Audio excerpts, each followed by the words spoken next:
The following is brought to you in part by a grant from the Foundation for White Wellbeing. To disavow my ownership of the West because there are wonderful non-white people who want to contribute. Get over this prissy, uneasy, pathetic, dickless behavior. It is ours. I will salute and celebrate every non-white person who wants to do for the West, who wants to do for this country, who wants to become and has become a functioning part of making America great. 100% going to salute them. It is my country. Just like if I went to China and was going to support China, I would know all my days that that was the country I had adopted and was championing and was doing everything I could for, but it didn't make it any less the property of the Chinese. But in America, we have all of these effeminate and female leadership, and they're like, oh, it doesn't feel good unless you disavow it as yours. Well, you, bitch. Oh, is my language too strong? Well, then maybe politics and the survival of our people is not the place for you. Maybe that the nursery room is genetically where you're equipped to be. This is my country. The West is mine. And I proudly stand beside everybody of every race who owns it as theirs, adopted or created, and who defends it. If you are not going to own the country because of the anti-white moral imperative, and you're going to want to make these other arguments, like, you don't know where they came from. They're not talking about our victimization. This is our country. Say it! This country belongs to white people.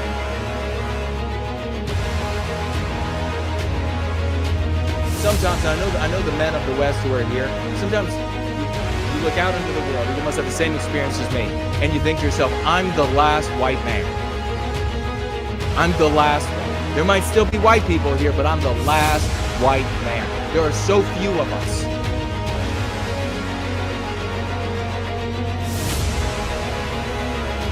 This guy right here, it's not his fault that he's gelded, that he's been totally castrated.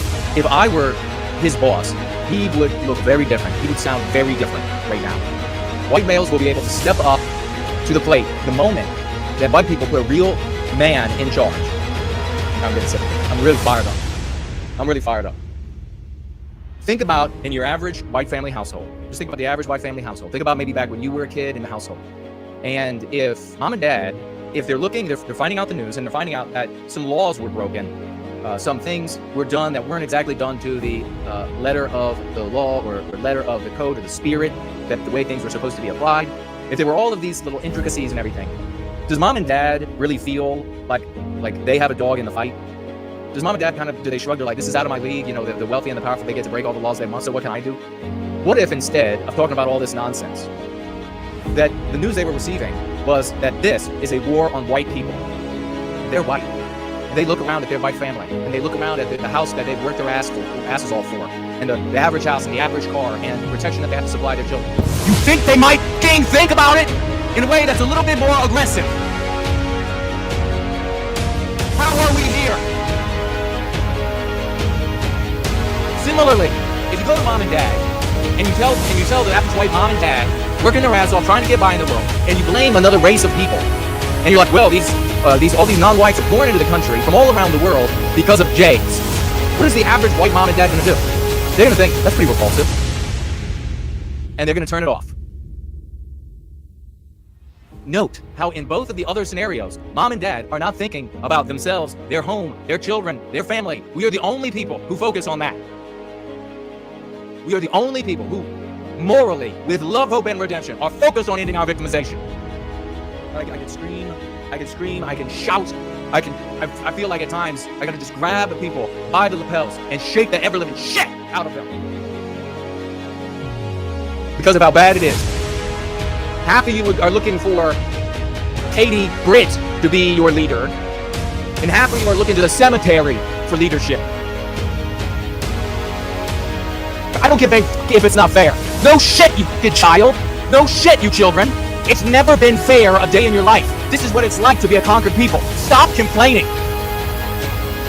Identify what a real leader of the West looks like. You need me to take my shirt off?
inside your head. They'll tell you what to do in life instead of everything you know that you could get.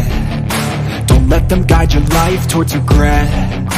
I'll fight for what I love with every breath. My past is filled with things I won't forget.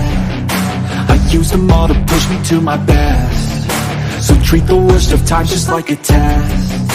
If only I could go back in time, I'd tell myself that everything will end up alright. Just push yourself, test yourself, figure out what you like, and find your limits, don't be rigid, always work towards a prime. Surround yourself with open minds, people can change your life. A few friends with intent can help you feel alive. Find a passion, take some action, and with a little time, just be patient, make a statement, try to enjoy your life. They'll try to kick you while you're down. They wanna rise up while you drown. They wanna fill your head with doubt. They're silently scared that you'll figure it out. I'll make it look like I'm losing, won't bother hiding my bruises. And when they finally think you're wounded, then it's your chance to be ruthless.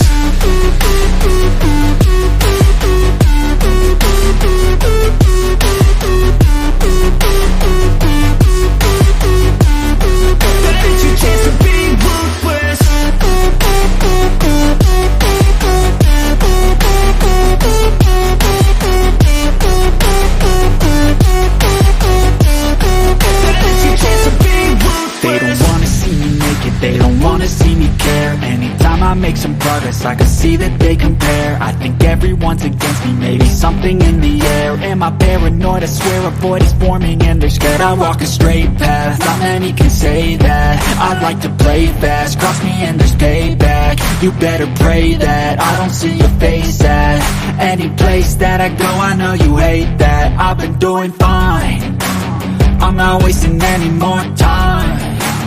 I live for the fight and the climb, and I think that the pain that's deep inside is what defines. So I won't give up, I'm gonna make it to the top. I don't care what's in my way, I swear I'm never gonna stop. I could fall flat on my face and I swear I will get back up, cause I don't deserve a thing and the road ahead is tough. They'll try to kick you while you're down. They wanna rise up while you drown. They wanna fill your head with doubt. They're silently scared that you'll figure it out.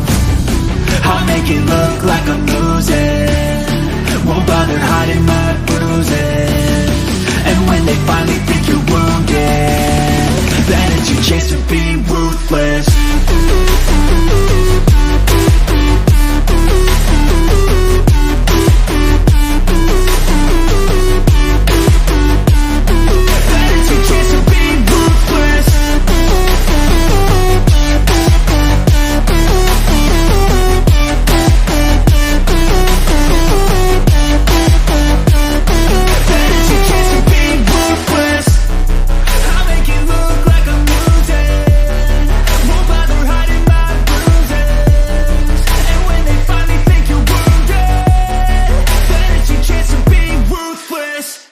When there's nothing left but the fire in my chest and the air that fills my lungs, I'll hold my tears and trade my ears for a glimpse at kingdom come. On the other side of misery, there's a world we long to see. The strife we share will take us there to relief and sovereignty. Oh, by God, we'll have our home again. By God, we'll have our home. By blood or sweat, we'll get there yet. By God, we'll have our home. In our own towns, we're foreigners now. Our names are spat and cursed. The headline smack of another attack, not the last and not the worst. Oh, my fathers, they look down on me. I wonder what they feel to see their noble sons driven down beneath a coward's heel. Oh, my God, we'll have our home again. we'll have our home. By blood or sweat, we'll get there yet. By God, we'll have our home. The road is dark, the way is lost. My eyes, they strain to see. I struggle forth to find a friend to light the way for me. Oh, brothers, can you hear my voice, or am I all alone? If there's no fire to guide my way, then I will start my own. Oh, my God, we'll have our home again. My God, we'll have our home. By blood or sweat, we'll get there yet. By God, we'll have our home. Oh, by God, we'll have our home again. By God, we'll have our home. By blood or sweat, we'll get there yet. By God, we'll have our home. Hell yes, we will, ladies and gentlemen. Feature stories today. Ava on White Erasure. We got a couple of other little things. Manipulating data. Female Secret Service members could be a threat to Donald Trump. Go free lesson of the day. The MC's white pixelating and white labeling. Your comments, calls, questions, and Twitter space. And then, as is customary, there is this. A senior Secret Service agent was interviewing 3 new recruits from the anti-white DIE program. As part of their training, he shows the first girl a picture of a criminal who may be a threat to their protectees, the officials they are charged with protecting. And then he asks, "What can you discern about this criminal that will help us identify him in a crowd?" The first anti-white DIE recruit says, "That's easy. It'll be easy to identify him because he only has one eye." Irked, the senior agent says, "That doesn't help. It's a picture of his profile. Of course he only has one eye." He turns angrily to the second anti-white DIE recruit and shows her the same picture. "Ah, well, identify him easily," says the second recruit. "He only has one ear." The senior agent bangs his fist on the table angrily and responds, "What's wrong with you two? Of course, only one eye and one ear are showing. It's a picture of his profile." Frustrated, the senior agent turns to the third anti-white DIE recruit, shows her the picture, and then hides it. "This is your suspect. How would you recognize him? And think hard before giving me a stupid answer." The third recruit wrinkles her brow and says, "The suspect wears contact lenses." The senior agent was pleasantly impressed and leaves the office to check the suspect's file to see if indeed he wears contact lenses. When he returns, he has a big smile on his face and says, "The suspect actually does wear contact lenses. But how did you figure that out?" "That's easy," says the anti-white DIE recruit. "He can't wear regular glasses because he only has one ear and one eye."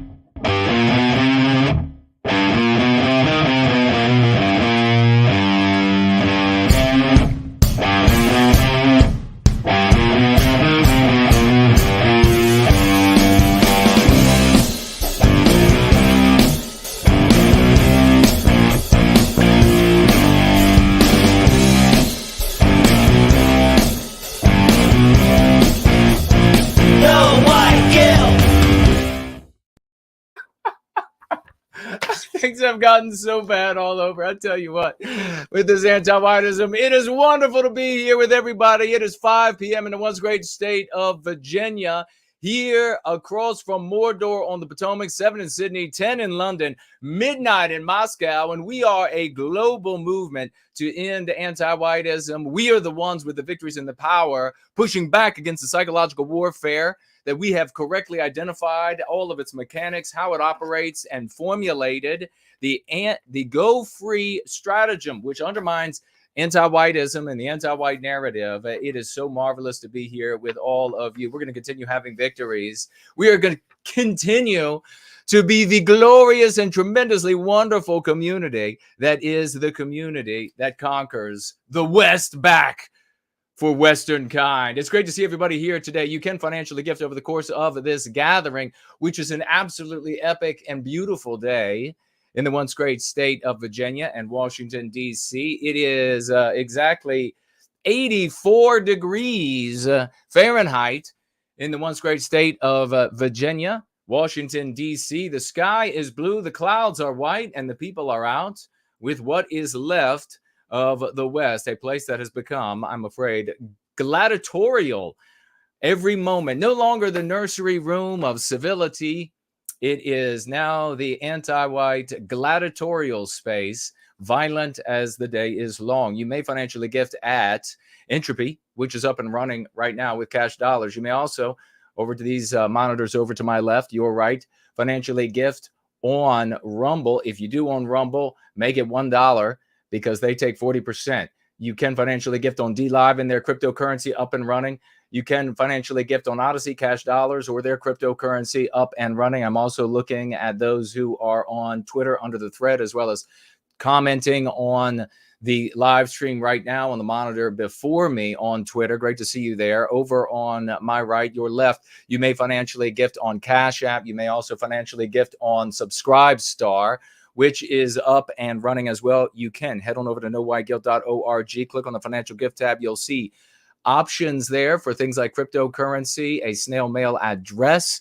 You'll also see other options for monthly gifting should you want to become a part of this magnificent powerhouse that nothing, even the anti-whites as well as those in the white sympathetic sphere on both ends of the spectrum, doing everything they can to hold us back. And we can't be stopped, ladies and gentlemen. We can't be stopped. And part of the reason for that is because, boy, they're getting really bright across the government, aren't they? One ear and one eye. It just gets better by the day. Why don't we go ahead and jump into our very first subject, which is an interesting little just blurb we're going to take a look at. Will make me larger. This is a video from back in 1967 of what the home in 2000 would look like. Just going to have a quick little look at this. It's a little curiosity and comment on it. We're going to be talking about, is it Eva? How does she pronounce it? Eva? I've seen people pronounce this all over the place. So we'll talk about that, though. Very interesting little tidbit of video. And we also have, of course, a great opportunity to educate you on how to respond to impudent little shits, anti-whites at university. We'll take a look at that. Charlie Kirk and somebody else gets it wrong, although we like Charlie. They get it wrong, and we'll show you how conservatives continually get it wrong. We have glorious swashbuckling to celebrate. It's epic. So we'll be getting to that shortly as well. Let's go ahead and jump right into this. You may tag me, please do, over the course of this gathering as No White Guilt. You can do so on any of the platforms that you are on. Tag me as No White Guilt so that I see that you have a question, comment, or concern, and I can speak to it expressly, because that's what these Going Free gatherings are all about. We are recapturing our destiny with love, hope, and redemption. It is everyone of every race, of every background that wants to oppose anti-whiteism. Welcome here. So it doesn't matter whether you're half white, non-white, alien. If you want to oppose anti-whiteism, you can join us here opposing anti-whiteism, defeating this scourge, this evil, the evil of this age. Will benefit everyone of every race who lives in the West. Participate. I want to see you successful. Let's take a little look at this video and hear what this guy has to say, shall we? First century. This equipment here will allow him to carry on normal business activities without ever going to an office away from home. This console provides a summary of news relayed by satellite from all over the world. So remember, this is 1967, and this is important if you're a thinking person, and everybody here every night of the white table is a thinking person. Then some things will be coming to mind as you watch this. All the way back in 1967, this is being aired, which means How many years earlier? 20 years earlier, that the wealthy, the intelligentsia, that they were aware of this at least 20 years earlier. So this is making its way to the public in 1967, about the year 2000. And he has, if it's a little bit difficult to see on your device, maybe you're watching on a cell phone, and then you, this is a mighty small image. You can take a screen capture, zoom in on it. It's just a white guy from the 60s. He's in a house which is sparsely, it has a Spartan decor to it, we shall say. And there are a number of computer monitors, and it's kind of like me, actually. It's kind of like me. I'm surrounded by monitors. Thank God these don't put out the radiation that the old televisions used to put out. Nameless One is here. Amandy Joe is here. The great Brad Danger. Dean Danger is in the house. Samuski says, that was a great joke. Contact lenses. LOL. I know it. I mean, it's the real world is what's making it great. Hercheg. We'll be talking about Hercheg in a little bit. And it's serious, though. There's funny, but there's some seriousness to it. So let's listen again. Let's tune in to the white man in the 1960s. Now, to get a newspaper copy for permanent reference, I just turn this button, and out it comes. From satellites all around the world, the news will come right to a device that'll be available to you. Remember, again, to the public 20 years earlier, easily 20 years earlier, the intelligentsia knew, maybe longer, maybe 30 years earlier, maybe 40. When I've finished catching up on the news, I might check the latest weather. And take a look at it. Isn't it interesting? The news, and it populated on the screen, on the monitor. If you couldn't see, I'll just tell you. But then he also printed it out to have something physical to hold, because that was, of course, the only way that they could understand getting news to read. Steps over to another monitor, and this same screen can give me the latest report on the stocks I might own. So one screen for numerous applications. Very important. Continue to think about this. It's almost over. A telephone is this instrument here, a mock-up of a possible future telephone. This would be the mouthpiece. Now, a microphone. If I want to see the people I'm talking with, You want to see them. You want to interact with them. Turn the button, and there they are. Over here, as I work. One of the things that is, I just want to jump in, that's really important about this, is that there's a parallel lesson about this sort of material when you come across it. And that is that all that we think is so recent is a consequence of our perspective from the lives that we have led. And we talk about this kind of thing all the time. People will say that, and it's important to repeat, because we forget and you have new people show up all the time. But people will say, well, it got bad the last 5 years. It got bad in the last 3 years. It got bad back in the 2000s. It got bad. And really what they're saying is that's when they began to pay attention. These people are myopic, and their conclusions, then think for a moment about the kind of conclusions that they draw when they say, well, it got bad. The wokeism, or the whatever they want to call it, got bad 5 years ago. It got bad in the 2000s. Well, everything was good in the 80s. Everything was good. And then they have drawn a bunch of conclusions, and then they give prescriptions for how to remedy it. How could they be in the least bit correct? They don't even know when it started. So you think about like your devices, your phone, your et cetera, your computers, and this was known already to the intelligentsia by the 1940. They were already 100 years ago. 100 years ago. On this screen, I can keep in touch with other rooms of the house through a closed-circuit television system. Anybody thinking about Ring doorbell and everything so popular finally today? With equipment like this in the home of the future, we may not have to go to work. The work would come to us.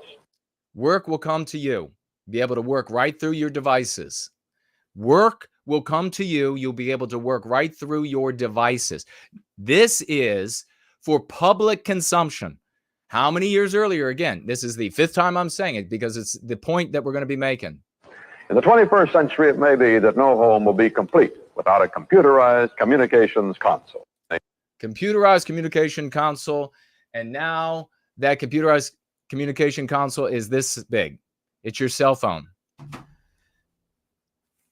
The rich, the oligarchs across Western civilization, these anti-white oligarchs knew that the tech, that the robots would be able to do everything in Western civilization.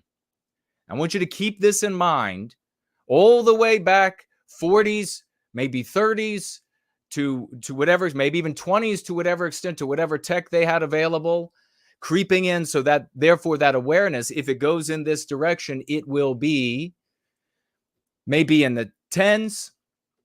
They were already aware. The oligarchs of the rest of the West, anti-white as they have been for a very long time, were already aware.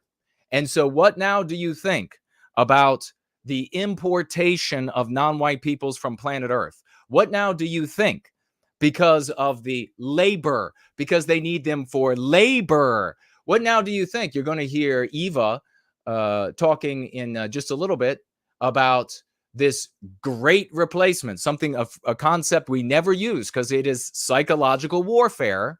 I mean, I can't believe I actually tweeted the other day about somebody used do-gooder, the meme pathogen, the anti-white concept, do-gooder. These are the tools of manipulation, psychological warfare, the tools of psychological warfare. When they write up there and they say, well, it's a replacement immigration or whatever, it's not to sustain their civilization. They know, and they have known for multiple generations, that they weren't going to need a population. They weren't going to need an ever-growing population. They weren't going to need their economy. Are you joking? That's monopoly money for these people. They print whatever they want.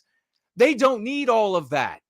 They don't need there isn't going to be a melting, a crumbling, a falling apart of Western civilization because there aren't enough featherless bipeds to walk the streets and fill up sewage tanks with their waste. They don't need these people. These people have always been and always will be, for the anti-white oligarchs, the way to white erase Western kind, ladies and gentlemen. I want you to take another look. I'm going to turn this video off right now. Take another look. For public consumption, they already knew. The computers and the robots in 1967. What else happened in the 60s when it came to the Immigration Act across Western civilization? Is anybody listening yet? Have you ever met anybody like the folks in this community that have absolutely nosebleed high IQs, but also courageous and brave and masculine? What else happened with suddenly the anti-white oligarchs across Western civilization began implementing changes in immigration, didn't they? Implementing changes in immigration to prevent white people coming in from other places and to bring in nothing but non-white people into the West. These United States specifically, isn't it interesting that they decided when they knew they weren't going to need people anymore, that they started bringing non-white people in, and under this argument, which I'm sure sounded really sort of dainty and delicate and totally acceptable back to the anti-white oligarchs in the 30s and the 40s and the 20s and the 50s when they were thinking about it, we'll just tell the population, we'll just tell this white population that we need all of these non-white. I want to ask you something. Do you think you have to be a non-white anti-white oligarch to conclude that? Do you really think you have to be? How many of you out there have ever felt a twinge of concern of competing with another white person who might be fabulously talented? How many of you? All of us, right? We have all felt that. Guess who also feels that way? White anti-white oligarchs. They don't need a giant white population wherefrom geniuses might spring to displace them in their wealth, in their revenue, in their power. They don't need that. Oh no. Squalid, teeming brown masses, when they looked out from the 1930s, 40s, 50s, 60s, 70s, and they looked out across these brown and black masses, yellow masses, all of these different races, and they looked out across the world and they said, boy, those populations look like they would be a lot easier to keep oppressed. I wouldn't have to worry about having to compete with them. My friends, you don't need anti-white, non-white oligarchs to have those non-white oligarchs to have those decisions bring in non-white people to wipe out the white population. You just have to have venal, monstrous, animal, white people filled with cupidity and wanting to have nothing in the form of competition welling up from underneath of them, ladies and gentlemen.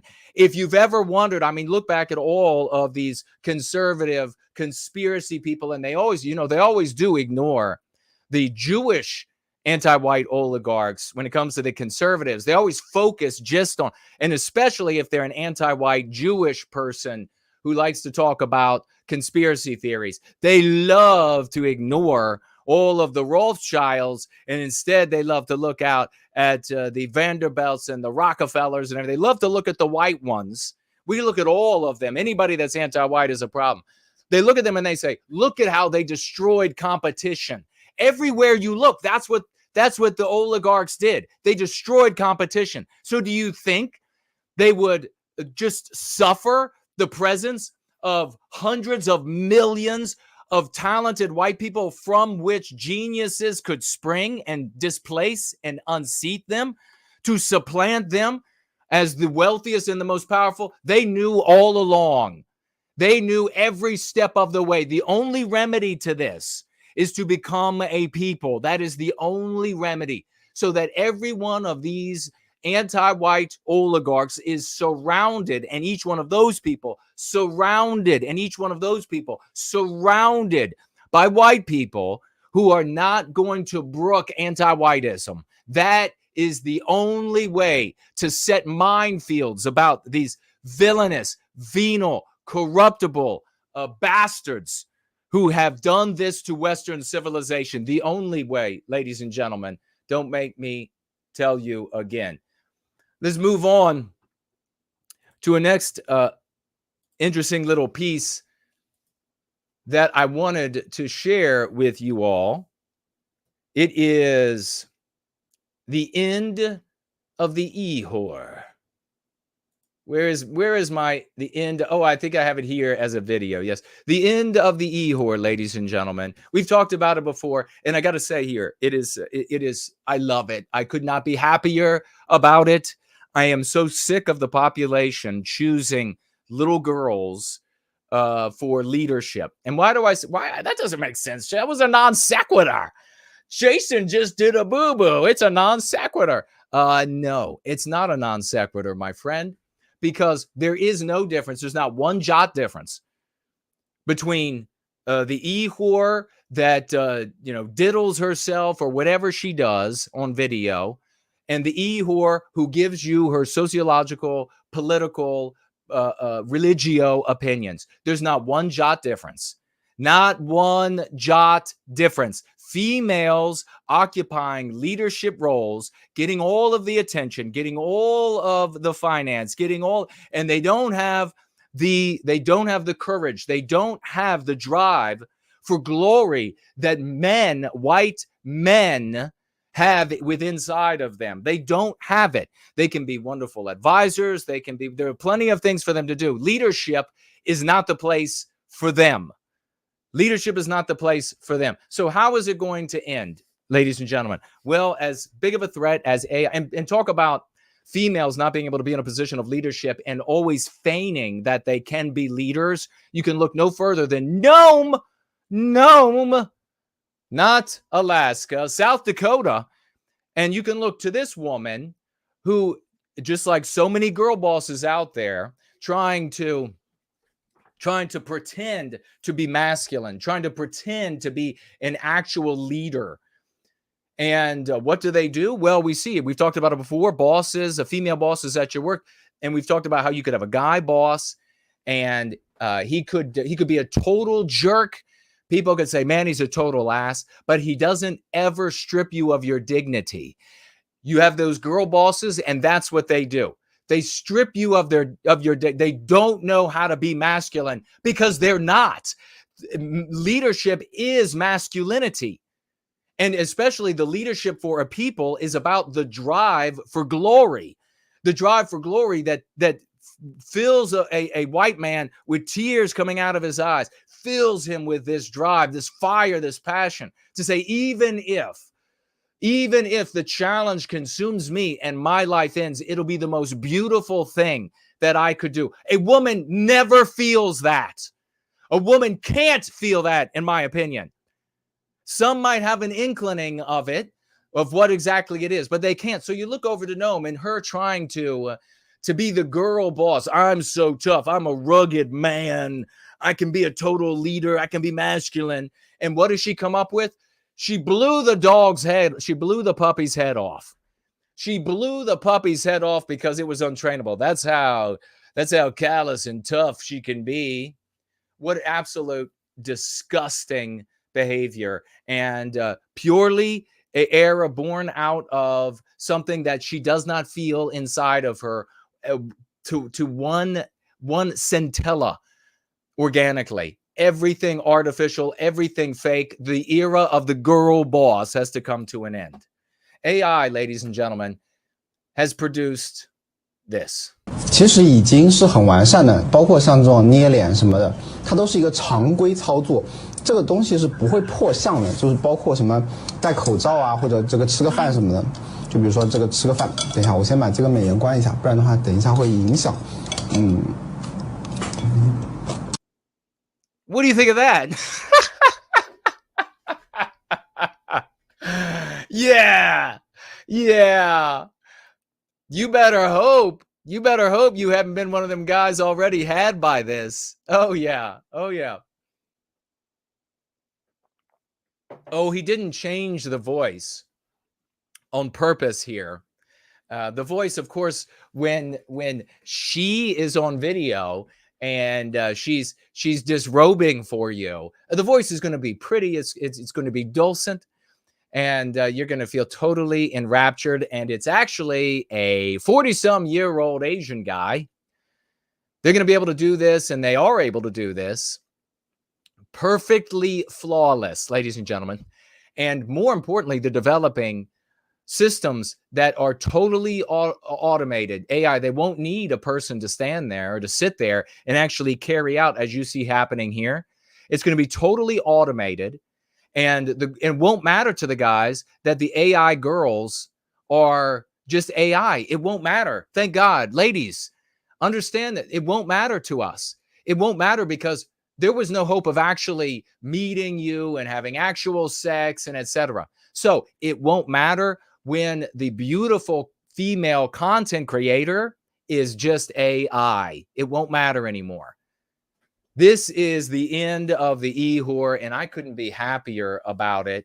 It's going to be very good for our people. It's going to be very good for our young women who now are looking out, and you see Christendom, and they're out. Christendom can't bend over fast enough for these e-whores that are deciding, the actual like sex workers that are now suddenly deciding that they're going to be content creators, they're going to be saved by Jesus, and they're going to be content creators. And then all of Christendom wants to show up, and they want to throw money at these girls to be their new leaders.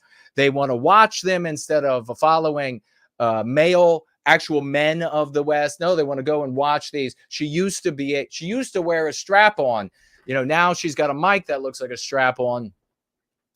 They're going to go follow that. I have an inkling that a lot of the guys in Christendom who are now worshiping the e-whore transition to leaving your clothes on were already watching them. I have a hunch. I have a hunch. I don't know what it is. It's a hunch that they were already watching them.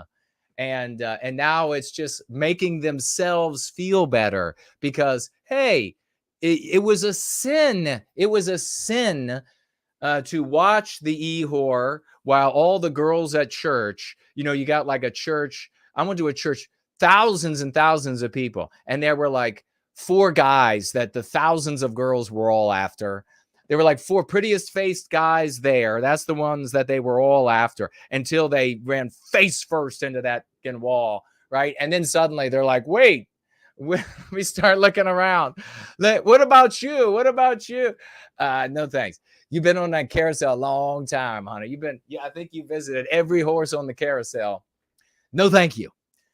But they've been watching these guys from Christendom because they don't have the girls. They've been sinning. They've been sinning. They're like, I got to do something. I can't, just that like month off thing. They've been sinning. I can't take it. I can't take it. I got to just, and they get over there and they're like, oh, it's so wrong. Please forgive me. And of course, in their version of Christianity, God always forgives. I remember when I was growing up and there was a few Baptists left and they're like, no, God doesn't forgive you, bitch. If you sin there's a spot God doesn't tell you where you've done too much wrong. You've done, and it could be too many little things bad, and it could be too many big things bad. Whatever it is, you stop being forgiven, and you just go to hell. And then, as a kid, you're like, shit, I better be good then. I better really this version of Christianity, especially with the Catholics, it's always been this way. But now the Protestants are the same. It's just like doesn't matter what you do. Live your whole life. And the Mormons, when it comes to this, are the worst yet. It doesn't. In Mormonism, you could do much love to all my Christian brothers and sisters out there, but this is the truth. You could do in Mormonism, you could do sin, murder, rape, butcher, rape children, and then eat them, and you go to heaven, no matter what. There is no hell in Mormonism. You go to heaven.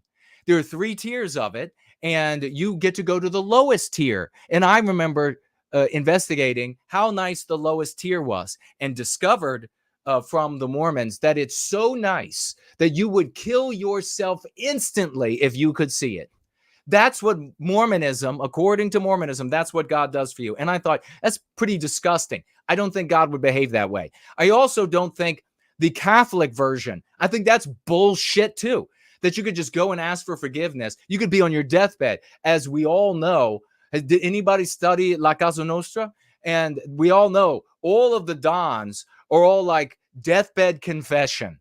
The whole life prostitutes, the prostitutes, I sell her the prostitutes, and it's all like the olive oil and the prostitutes and the drugs and the mass murders and it's all of this, and then in the final seconds, it's like you win by a nose in Catholicism. Just like, please, Jesus, okay, everything is fine. I'm coming back to suddenly Father Guido Sarducci is coming out of me. Suddenly, Father Guido Sarducci, we got a cut rate here. You get to one and you get a second of soul for free, okay? And you can come in. It could be you. It could be a friend, and it could be a you and a father. It could be a whatever. You're going to bring them all into heaven. I thought, bullshit. So at some point in my thinking, it doesn't matter how many sorries. It's a too bad, too sad, you're dad. And you ain't going. You get to find hellfire and brimstone. That is what in my opinion, that's what a creator would do. If you have free will, which you should have, or none of it can be sin. If you have free will, you can't be forgiven after a certain point. So total bullshit. Total Christianity absolutely has been deballed because of this forgiveness. But anyhow, sort of a bit of a digression. It wasn't discursive, but it was a little bit of a digression to say all of these Christian guys, all of this Christendom out there, they're out there, they just can't wait. They're like throwing their arms around these whores. By the way, why would you do this? Have you seen what they've touched? I mean, you've seen what they've touched, right? Why would you get near them? This is revolting. Stay away from these females. We're going to be getting into Eva. Eva is her last name. let's see, Vlaardingerbroek, it looks like. We're going to be getting into her in a minute.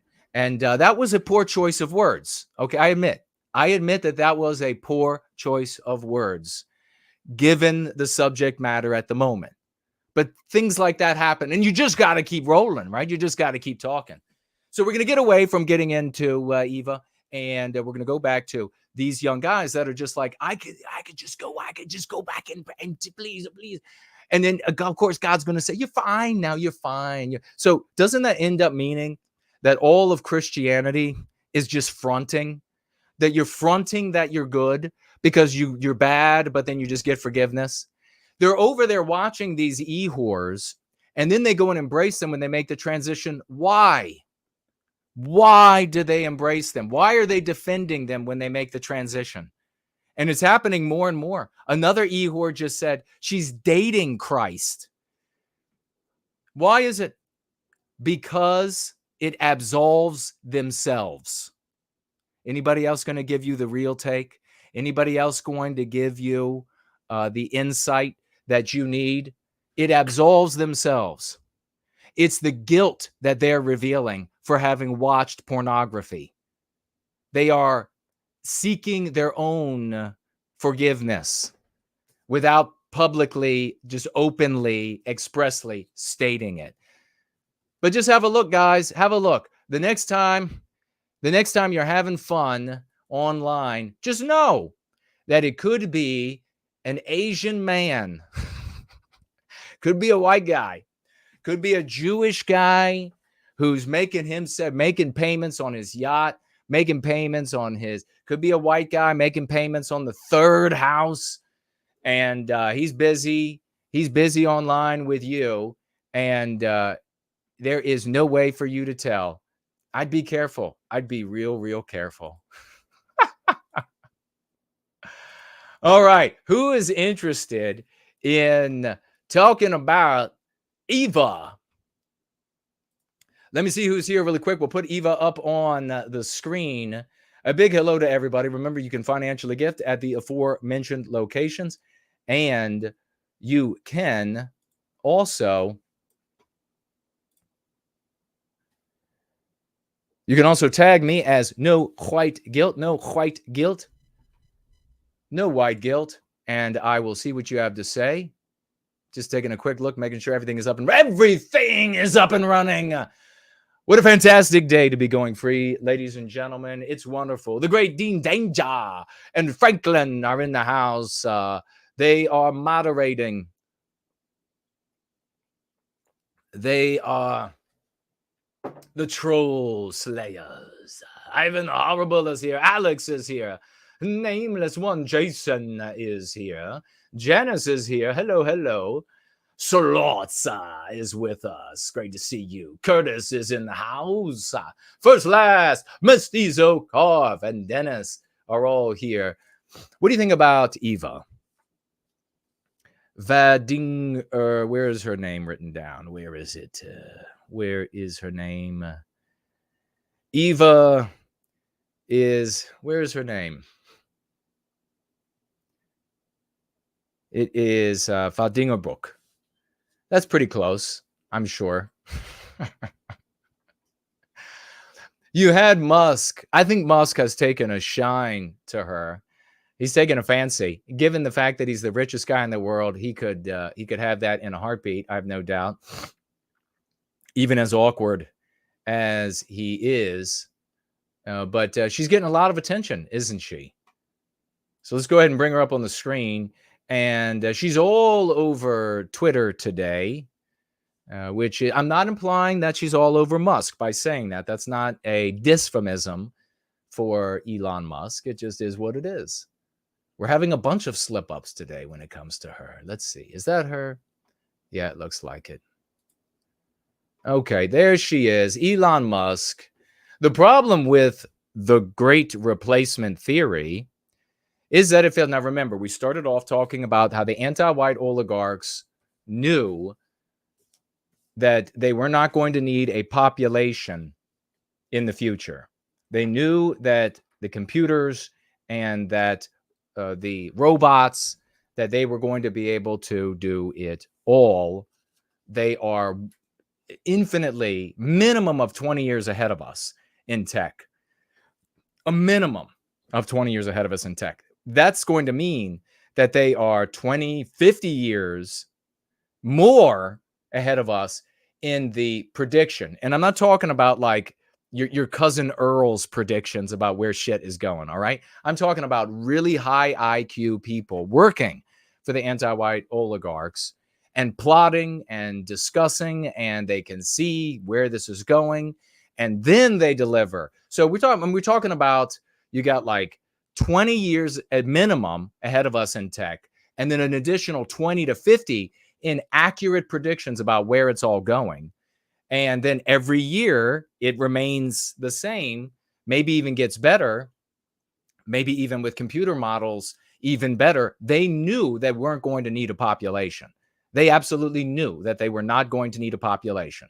And these anti-white oligarchs could be 100% white and do this to the West. Oh, yeah. Oh, yeah. For the same reason that they destroy all competition. For the same reason. Well, let's think, for example, you had, what was it? Was he French? Diesel, the guy who created the diesel engine. And didn't he create the diesel engine to run on what plant oil?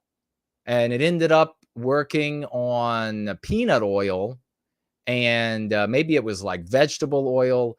He was working towards some kind of plant-based oil so that farmers would be able to run their own engines, their own tractors and everything off their crops. This was his thinking, as I understand it. Could be wrong. Check it out for yourself. And the first place to go look in is CNN, because they've got all the answers. The ear is against the door. The ear is against the door. Check it out with CNN. And then he suddenly dies.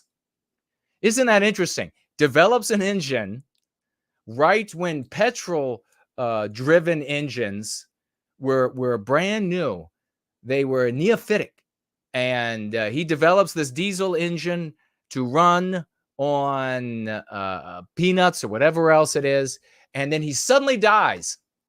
And now they're petrol derivative. And so they destroy competition. That's why they would absolutely. This comes from the selfish individualism. You see how much deeper we go? I'm sorry, I keep going. It sounds like a lot of sexual innuendo. Poor Eva's on the screen. It's just one thing after another.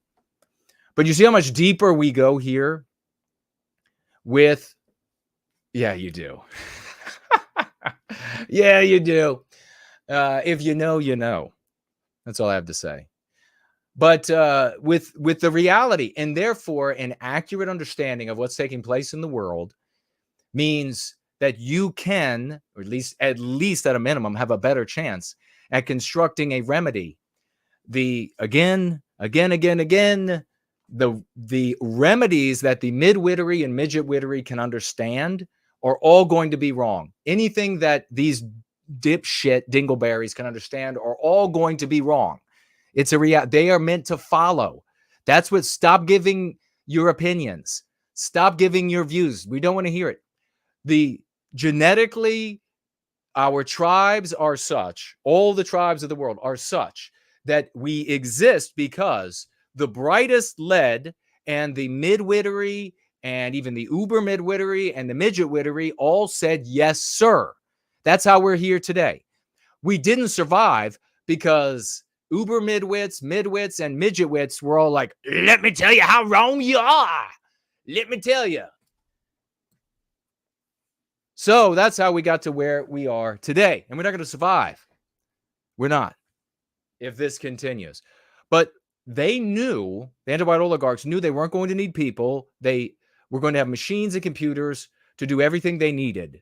And they were going to live atop a smaller population, which would be fine with them, and over a pristine, we use the word pristine in a very specific way here, similar to the way that Jews use the word kosher. We use the word pristine. But they were going to preside over a pristine earth. I mean, could you imagine a pristine America? Everywhere is a Yellowstone. Everywhere is a beautiful natural environment where they can just go on their little, sabbaticals. Of course, they're always on sabbatical because they have all the power in the world and just servants. Why would you want any competitors? That's where their thinking is. They don't need all of us. Do you realize that yet? Oh, but it's got to be the Jays. It's just got to be the Jays. By the way, we're not going to be covering it today, but there was, because we're covering Eva here. And but there is more information out just last month about China, the communist Chinese funding anti-white. Oh, yeah. Oh, Mark, do you hear that? More evidence out. 60%, we'll cover it maybe on Wednesday, 60% of the money of Act Blue, and the Act Blue receives all of it being uncovered. Of course, check it out with CNN. I don't know if I'm right or not. All being uncovered as communist Chinese dollars. And then Act Blue, the anti-white organizations, the Act Blue is a Democrat organization, anti-whites. The kind of anti-white orgs that they finance, that they create and finance, the most venomous anti-whiteism, of course, the communist Chinese would finance and enable the most corrosive ideology in America, in the West. Of course they would. Oh, but Jason, you can't say that, because then you're stripping these little pricks of their scapegoat. And then they have to take responsibility. And none of these losers want to take responsibility, I'm afraid. None of them. Not a one. They don't want to take responsibility. That's something very ugly and burdensome. It's onerous. Who would want that? Who would? Certainly not boys. Boys would not want responsibility. Why would they want? They could just blame it. They could just look much more masculine with their woman when they're like, what can I do when these powerful people, it's not my fault. It's not my fault that I have no dignity. They need that for their mating strategy. It's like I'm personally taking that from them. It's like I personally am ripping their scapegoats away from their mating strategy. That's what happens. Oh, well. Let's get into Eva. Let's not get into Eva. Let's get into this story. The problem with the Great Replacement. So then the anti-white oligarchs and anti-whites at all levels, they coin the psychological warfare concept, Great Replacement. Now, very briefly, this is psychological warfare. How is that, Jason? Psychological warfare is not going to dazzle you. Psychological warfare is meant to control you without you perceiving the control. It's like these invisible fences for your pets, and they put the little thing on, they can't see it. But your pet has a much more salient moment for the learning. The pet walks through the invisible fence and gets a shock, and the pet walks further and the shock gets worse, and the pet has to run back to get the shock to stop. You don't need that. The more intelligent the animal, the easier it is to sew in those invisible fences that they can never cross. That is psychological warfare. There isn't some bizarre, arcane conspiracy theory, images flashing for 50 thousandths of a second onto the screen, and all of these other things that conspiracy theorists will talk about when it comes to controlling the population. That's not how psychological warfare works. It's much more insidious. It's much more subtle. It's much more powerful. And in its subtlety, makes it much more difficult to convince stupid people that they are being manipulated by it. You are being manipulated by Great Replacement. How does it work, Jason? This is the way it works. I'm glad you asked. What is your interaction with the words great and replacement in your lived experience? You see, the psychological warfare operators for the anti-whites understand that the vast majority of our lives is lived in our subconscious mind, or by way or through of the subconscious mind. The subconscious mind is not conscious. It doesn't examine. It records and then provides the input to enable you to live a relatively, just to live, period, but trouble-free life. Imagine if you had to examine everything consciously. You can do that. How good were you at driving a vehicle when you had to consciously do it? How good were you at riding a bicycle when you had to consciously do it? This is a part of our natural existence that enables us to do tasks while looking for danger, while looking for opportunities. You can see it at work very easily in monkeys, in dogs, and while they eat. They are able to eat and look and evaluate, and they don't give a single thought as things are going into their mouths and they're chewing. Guess what? They had to consciously learn how to do that. That then is passed into the subconscious mind, where it becomes rote, automatic, like a robot. So, how then do you control? This was the genius moment, the devious moment for the anti-white psychological warfare operators. How then do you manipulate a person? Aha, they said, I've got it.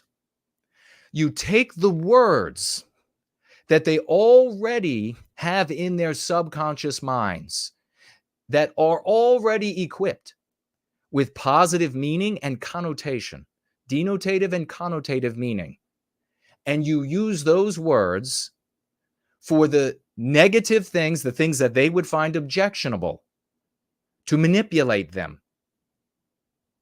They can, on a moment, and therefore feel the illusion of power when they consciously say, I believe great replacement means something negative. But the conscious mind is nothing compared to the subconscious. It wields no power whatsoever. The subconscious mind can only be competed with by way of the subconscious mind. The Go Free stratagem explains it all. That is how you treat yourself for this anti-white poisoning. You cannot, it is hubris, it is hollow, baseless hubris to say, well, consciously I can say. Consciously I can say, woke means something bad. But your whole life up to saying woke last year, 5 years ago, 10 years ago, meant something good. Denotatively, connotatively, was the opposite of comatose, of unconscious, of asleep. Somebody who is unaware of things going on. So they give the name woke to what they are and do.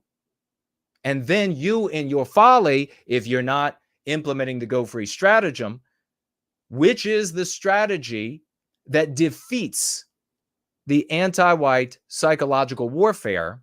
This is the 201 IQ remedy to the psychological warfare that is implemented on us. If you're not watching and not studying, not practicing this practice, this stratagem, then you end up giving them by the name of their taking and taking the names of their giving. And that's what happened here. They decided to call what they were doing to you great replacement. Your lived experience with the word great in the English language, if you're an English language speaker, and we have found as we have translated this practice into numerous other beautiful languages of Western kind, that it is a positive. Yes, sometimes in certain contexts, great can mean big in size or scale. But that in and of itself, it almost connotes something positive. Nobody ever says great rapist. We say a great musician, a great athlete, a great thinker, a great car. When we say replacement, a great student. When we say replacement, when is that word ever negative for you in your lived experience? So in other words, the part of your brain that lives 95+% of your life understands replacement to be a positive. You have a replacement refrigerator, a replacement television. Oh yeah, you remember, come on over to my house for the game. We replaced the old TV. This one is 4 times the size, 10 times the pixelation or plasma or whatever it is. So as a consequence, you have 5% of your brain that is saying great replacement is something negative, and 95% of your brain saying that great replacement is something positive. Who wins? Who wins in that contest? The anti-white psychological warfare operators win. That is how psychological warfare predominantly, there are some other tools, we talk about it, but that is how it predominantly controls the population. It also creates an abstraction which no one cares about. And I tweeted about it this week. It's like the tragedy of the commons in thinking. Follow me. What happened with the tragedy of the commons? Since it belonged to no one took care of the pastures. No one defended them. People abused them. But for the purpose of its connection with thinking, we can focus on the part of the tragedy of the commons that nobody cared for the commons. Nobody defended the commons from the rapacious members of the community. Nobody concerned themselves with the commons, where plots of land were given to everyone and you could farm them and you could till them. Why take care of something that someone else might abuse? That's what happens when you abstractionize something that is ours. So our mores, our norms, our standards have always been ours. There might be similarities in other races of man. Of course, there would be, because even though we're different races and peoples, it's the same species. So there'll be similarities, just as there are similarities in every species of animal that is then broken up into races or a synonym, breeds. Check it out with CNN. So there are going to be some similarities, but there are also salient differences. And nonetheless, the standards are ours. Even if another group of people holds a similar standard or an identical standard, it doesn't make it shared. That standard that's identical is theirs. That's what they have funneled and projected into the world. The identical standard is ours because we have funneled and projected it into the world. If it's yours, you defend it. If it is universalized, which is what abstractionizing does, if it's universalized and belongs to everyone, it means it belongs to no one, honey. That's why no one defends our standards. No one defends our mores. No one defends our customs. No one defends our norms. The white race has gone so far to, in this failed attempt, this misguided attempt to universalize our norms by turning them into abstractions. The white race has gone so far to disavow them as ours in order to universalize them, turn them into abstractions, that white people can be asked today, what is your culture? And they have no answer. That's how much we have disavowed of what we do, of what is ours. We can be charged with having no culture, no identity, nothing that is of us, because we have disavowed everything that is ours in a futile, misguided attempt to abstractionize that which is ours to make it universal, so that no one else would have to feel bad that they didn't come up with it, or that as they immigrated to our lands, they felt like outsiders. White people said, "Oh no, it's yours too. It's just yours. It's not ours. It's the world's. It's mankind's. And then it's humankind's." And I'm pretty sure they'll end up changing that to her kind's,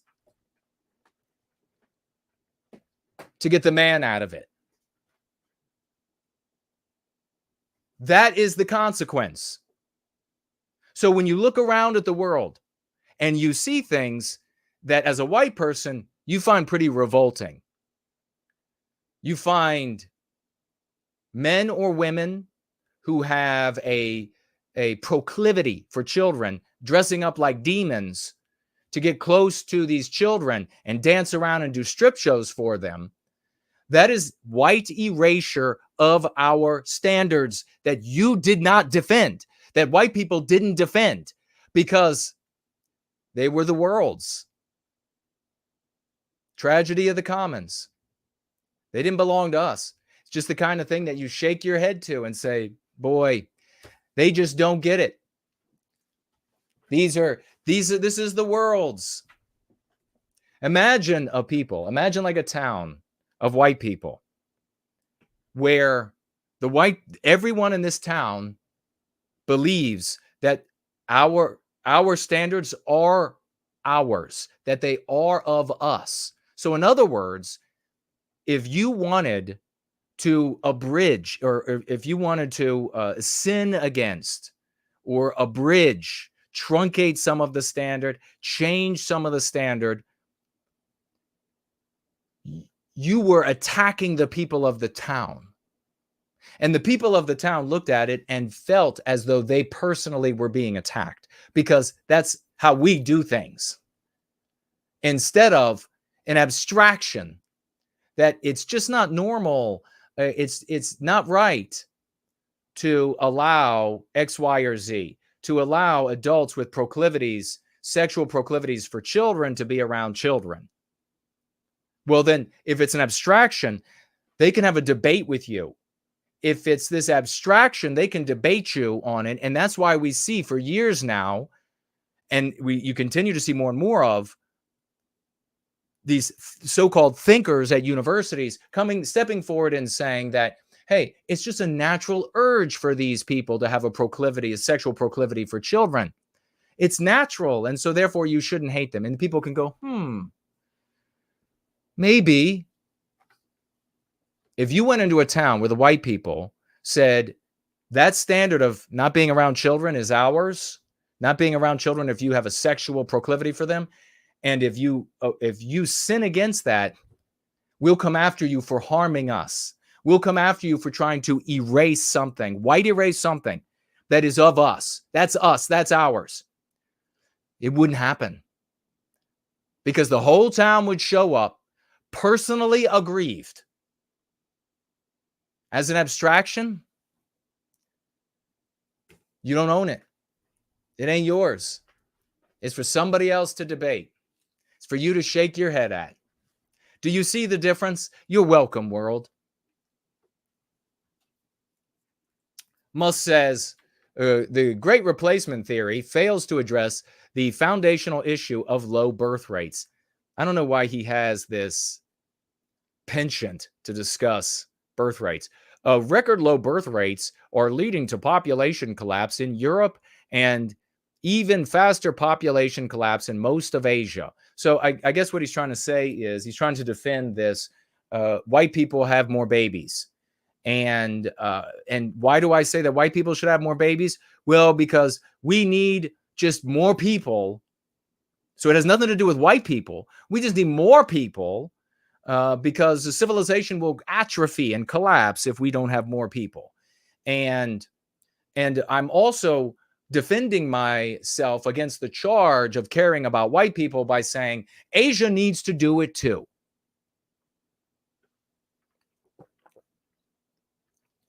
So there is no replacement going on. The countries are simply shrinking away. If this doesn't turn around, then any countries on earth with low birth rates will become empty of people and fall into ruin. Like the remains we see, that is, he could not be more wrong. This guy is brilliant. Obviously, he could not be more wrong. I want you, when you think about high IQ people, when you think about geniuses, it doesn't mean that they automatically get it right. Outcome proves that they're right. Evidence, empiricism, proves that they are right or wrong. Being high IQ doesn't mean you're automatically right. Reflect upon the story, and maybe this is indeed true from historians, that in the Library of Alexandria, astronomy and astrology were studied simultaneously. So that tells you that you can have brilliant people, one group working on something that is going to result in a great deal of knowledge on which we can act, that is demonstrable, and another group with squat. So he's clearly super intelligent. He couldn't be more wrong about this. It's a non sequitur to claim that if we don't if we don't continue a population boom into the distant forever, that the countries will shrivel up and then you'll see nothing but ruins afterward. With all of our technology that the white man has created, we don't need all these people. Indeed, the Renaissance in Europe was effectuated by a tiny white population compared to both sides of the Renaissance, and certainly compared to now. We do not need an ever booming and growing population of people. We want a pristine natural earth, and we can do that with a lot fewer people, more intelligent, healthier, longer lived, better looking. Wouldn't you want to bequeath this to the future? If you are a man or woman of the West, you absolutely do. So there are consequences of his thinking here, of his error, that anti-whites can make use of, and they can advance their cause with it. Aren't there? So here's Eva. And she said, and then this is her own tweet. Here it is, the full speech I gave at CPAC Hungary, that the establishment is losing its absolute mind about. Let me do this. We'll put her up on the screen if we can.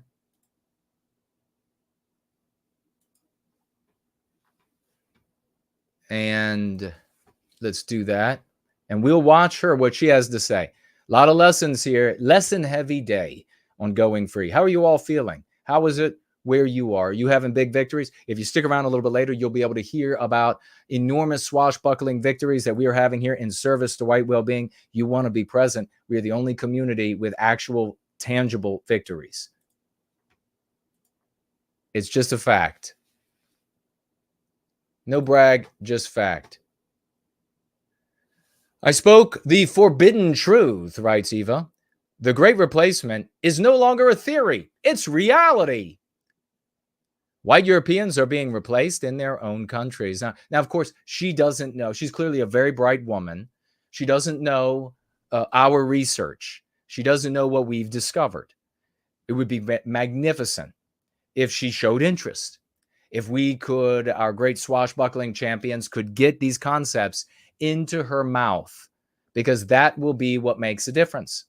And what's really important is that, given how effeminate our population has become, they the vast majority of them don't want to hear from an actual man of the West. The vast majority of them would absolutely reject the great Western heroes of Western civilization because they were masculine, brilliant, aggressive men.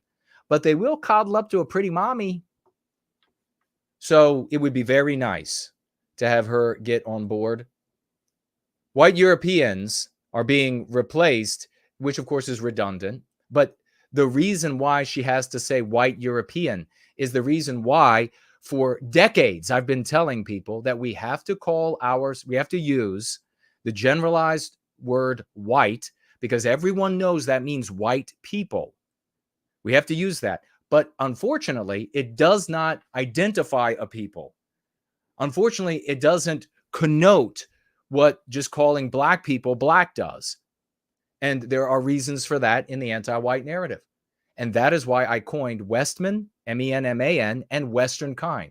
And if you don't like those, then get the fuck over it. Stop being such a bitch. Because I know for sure, and if you're smart enough, you know that if the establishment pumped those words out in the world, you would love them and you'd be using them. So don't just look at the things. I mean, so much of what the people who push back against me, so much of what motivates them is just a personal jealousy of me. That's all it is. And that's effectively what you're saying. When you look at things that are working and you're like, oh, I don't like that. You're just clearly saying that you're jealous of me personally. And it's not new to me. I've had it my entire life. Tall poppy syndrome my entire life. Get over it.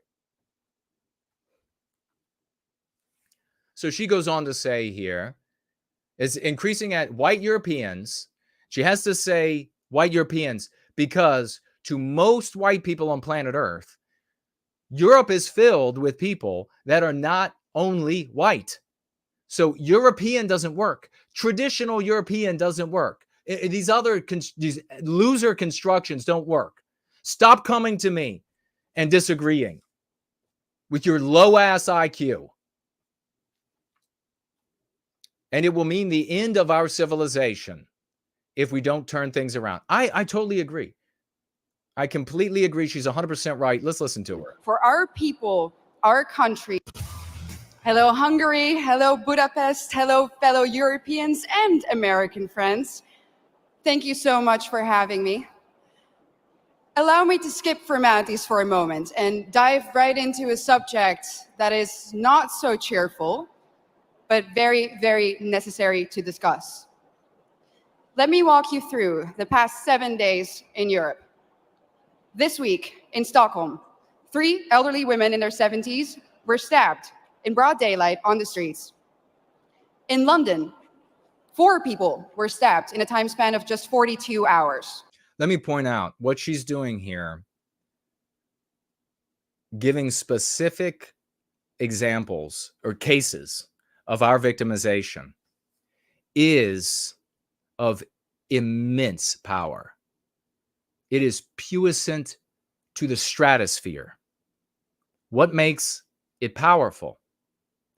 I think even, was it Stalin that said a million dies and it's a footnote, but a person with a name and an identity dies and that changes the world? Because we as humans, with the limited capacity that we have, can't understand abstractions of great proportion. And a great many of us can't understand abstractions at all. You went to school with people, maybe you were one of them, that had a real hard time understanding abstractions. So specific cases are what is powerful. This woman here, butchered, raped, gang raped, dead. That boy there, this grandfather here, she is aware of this because I'm sure for various reasons, not the least of which is that she's smart enough to understand, intelligent enough to understand that this is what has meaning. Let me hear again from the dumbass motherfuckers who keep saying to use genocide and white. So sick of these dipshits. Fuck off. If you're one of these people, then just get the fuck out because you're too stupid. You've heard me make the case an infinite number of times about how dumb it is. You can't make any argument back. And you want to hold on to that position? This is something people can understand, that's real, that's happening, that they can identify with.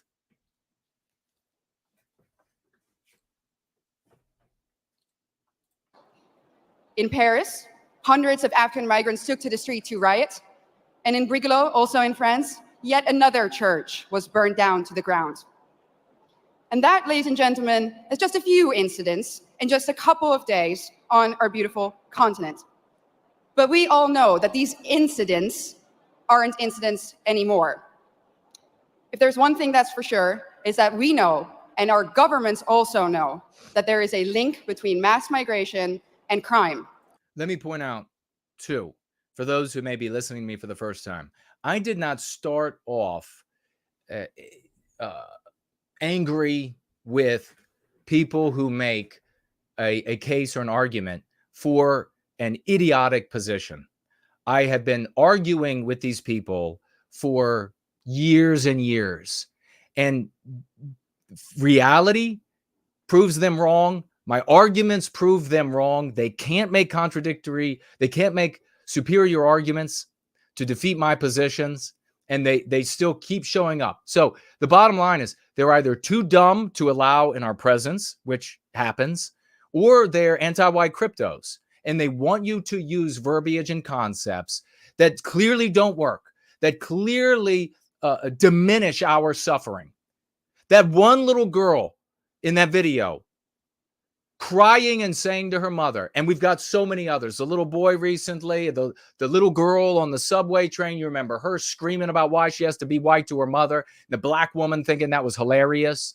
Will she have to be white her whole life? Do you remember that? Am I going to have to be white my whole life, mommy? Do you remember that? One case of that is infinitely superior to saying genocide and the word white before it. That's why these people don't want you to talk about that's why they don't want you to talk about things like white erasure. Because white erasure is felt, it's seen, it's lived. Genocide, nowhere in sight. Fuck off, you idiots. In the Dutch city of Dordrecht, something interesting happened the other day. They announced, and this is a small city in the Netherlands, in my home country, that a new asylum center will be put in that little town. And what did the municipality do? They said, we are going to offer citizens who live in the vicinity of the center €1,000 to take extra safety measures. Our new reality in Europe consists of frequent rapes. Okay, so realize the anti-whites are totally aware about what is happening across the West because they want it. This isn't an accident. It isn't something that is it isn't something that just sort of goes along with this process. There's going to be a troubling period where it's going to be tough. It isn't just like a concomitant of it, like an unfortunate concomitant. It's a concomitant and it's very unfortunate. It's not that. They know because they want this to happen. They want the white erasure. They want the rapes. They want the butchering because for various reasons for anti-whites, it satisfies their notion that there needs to be a revenge on the white race. Where does that come from? That comes from their jealousy and envy. White people and non-white people that are anti-whites, both. Stabbings, killings, murders, shootings, even beheadings. But let me be clear about one thing. This did not used to happen before. This is a newly imported problem. Samuel P. Huntington predicted this over 25 years ago when he wrote, and I quote, "In the new world of mass migration, the most pervasive, important, and dangerous conflicts will not be between the social classes. They will not be between the rich and the poor, they will be between peoples belonging to different cultural entities. Tribal wars and ethnic conflicts will occur within civilizations. Well, boy, was he right. And the worst part is, we as a society seem to have become indifferent to it. Yeah, it's interesting. This Huntington getting quoted. Another person making an observation. You know what was happening 25 years ago? I was fixing this. I was in the field as a man of the West, giving speeches, trying out different concepts, meeting with people, talking with people endlessly to see what works and what fixes the problem. When is the guy and the community who fixes the problem going to be the one they talk about? You're just going to keep talking about the observers. I observed this. This gentleman observed something. Another one who observed. Another one who wants to give his opinion on the things that he's observed. Well, fucking great. I mean, you want to think about the colonists in the America, before we created the United States, created America. White people, by the way, before we did that. Think about that for a moment. What if instead of guys like me, men of the West, instead of guys like me, and we got a community full of men of the West here, you too can be a man of the West. You can stop being a boy. But what if they said, well, let's talk to Huntington here. He is the ancestor of a Huntington to come. What do you have to say? I observe that there isn't food. We should reflect upon that. Holy shit. He is smart. Is he an academic peacock? Wow. Thank God we got him. What else have you? I observe there are hostile tribes. Wow. Another scintillating observation. Thank you so much. Let's invite him to speak around the world so he can sit up on a chair with his legs crossed tight like that, like he's a woman, and he can tell us about all his observations. No, you know what happened? They went to guys like me and they said, what are we going to do? And guys like me with high IQ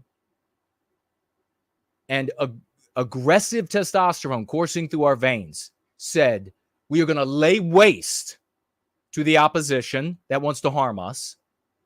We will ally with whoever is willing to ally with us so that we can lay waste to the opposition that wants to harm us. We're going to conquer this land here because it's best for the farming that we need to do and the material that we need to build our homes, because the weather's not always going to be good. And here are the blueprints for how we are going to conquer that land. So, no, we need to stop with this incessant, my entire time in the white sympathetic sphere has been nothing but giving time to people who make observations on the way things are.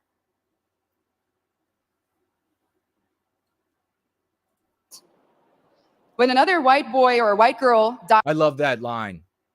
When another white boy or white girl. I mean, there's no mincing words here. She has, and make no mistake, the bravery to say these things is coming from the massive support that she gets for being a beautiful woman. She seems bright to me as well. I haven't watched a lot of what she's done. I find it a little off-putting, as you know, when females are elevated to these leadership positions. And content creation, heeding content creators, is a leadership position. So I find it off-putting. She's clearly beautiful. She appears to be intelligent and well-educated. But she has massive support. And so she can tell it like it is. She can say it's white little boys and white little girls. And to my heart, that speaking up for them is the most important thing that she can do. Do you not remember what it's like to be a child and look out on this world? A world that hated you, whether you knew it or not. If you realize that that's where the horror comes from, more and more of our children, as children, are able to apprehend it. Within civilizations. Well, boy, was he right. And the worst part is, we as a society seem to have become indifferent to it. When another white boy or white girl dies at the hand of an immigrant, we might shake our head, we might let out a sigh, we might even get angry for a minute or two, and then we go on with our lives. And why is that? That's what happens. Why is that? You have white people on a spectrum, and the vast majority of them are on one end of the spectrum, which is the one she's talking about. The other end of the spectrum, the much smaller percentage, are the ones who are going to hate on another. They're not even going to talk. They're not even going to care for the white boy or white girl. You know this is true. They don't care. It's just for them. It's just a reason to hate on another group of people. It's the selfish individualism that, for both cases, the selfish individualism wasn't my white son or daughter.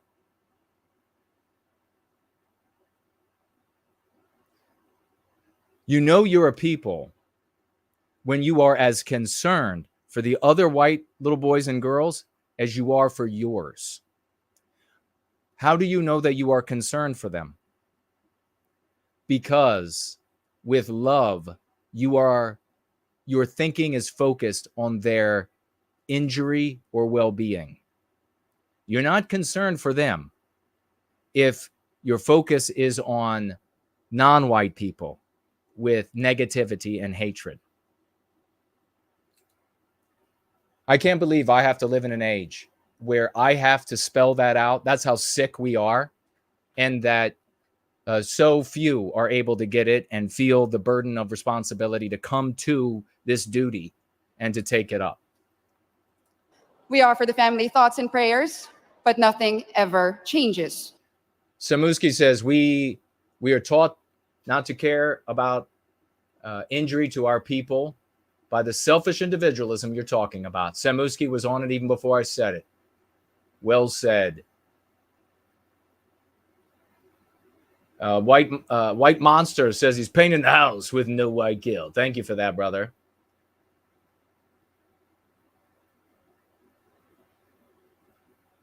White Man said something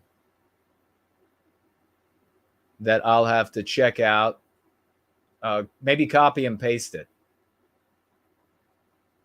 Slots says, the brilliant Slots says, certified genius, says our people cannot understand abstractions. And that's how abstractions are ineffective. Precisely. Perfectly said. Renault White Wolf is here. Great to see you. Coconut is here. Great to see you. Proud citizen of Western civilization. And says, the terms Westman and Western kind are awesome! Exclamation points. Absolutely. Somebody with some taste. The concepts as I created the concepts in the Go Free practice or adopted. Some of them I thought I created, I coined, I neoterized because they had been stripped from the language, stripped out of the dictionaries, like anti-white and anti-whiteism. They had to be identifiable to people. One of the prerequisites, and you see, Francis Bacon would have loved me. He would hate you. All right. If you're not following me, he would hate you. In fact, he does hate you and your family. One of the prerequisites was that our people had to be able to understand it like this, because I was not going to be able to promulgate it to them in entertainment day in and day out. And let me tell you, I had nothing but headwind of people telling me how wrong I was, how you could create entertainment and you could teach, and then all of this other stuff. All of these other arguments, I've been right all along. Let's continue. Ladies and gentlemen, what does that say about us? This is a response of a society that has already given up. a society that has already accepted its defeat. It precisely. Does she know the reasons for that? Eva, I will talk to you in private. Someone let her know. I will talk with her in private. She doesn't have to tell anybody that she talked to a man of the West. She doesn't have to tell anybody. I will talk to you in private. I will educate you on these things so that you can go out into the world, because they're going to listen to you. They're going to want to hear from you. But is this true? Have we given up? Do we really accept the new reality that our globalist leaders have in mind for us? I know one thing for sure, and that is that if nothing changes, if we don't start to seriously fight for our continent, for our religion, for our people, our countries, then this time... Also note, what's most beautiful about Eva, I mean, she's like Biospirit of the West here saying that she's indeed very pretty. What's most beautiful about her is, at this moment, is she's talking about Western kind. What did she just say? Our people, our countries.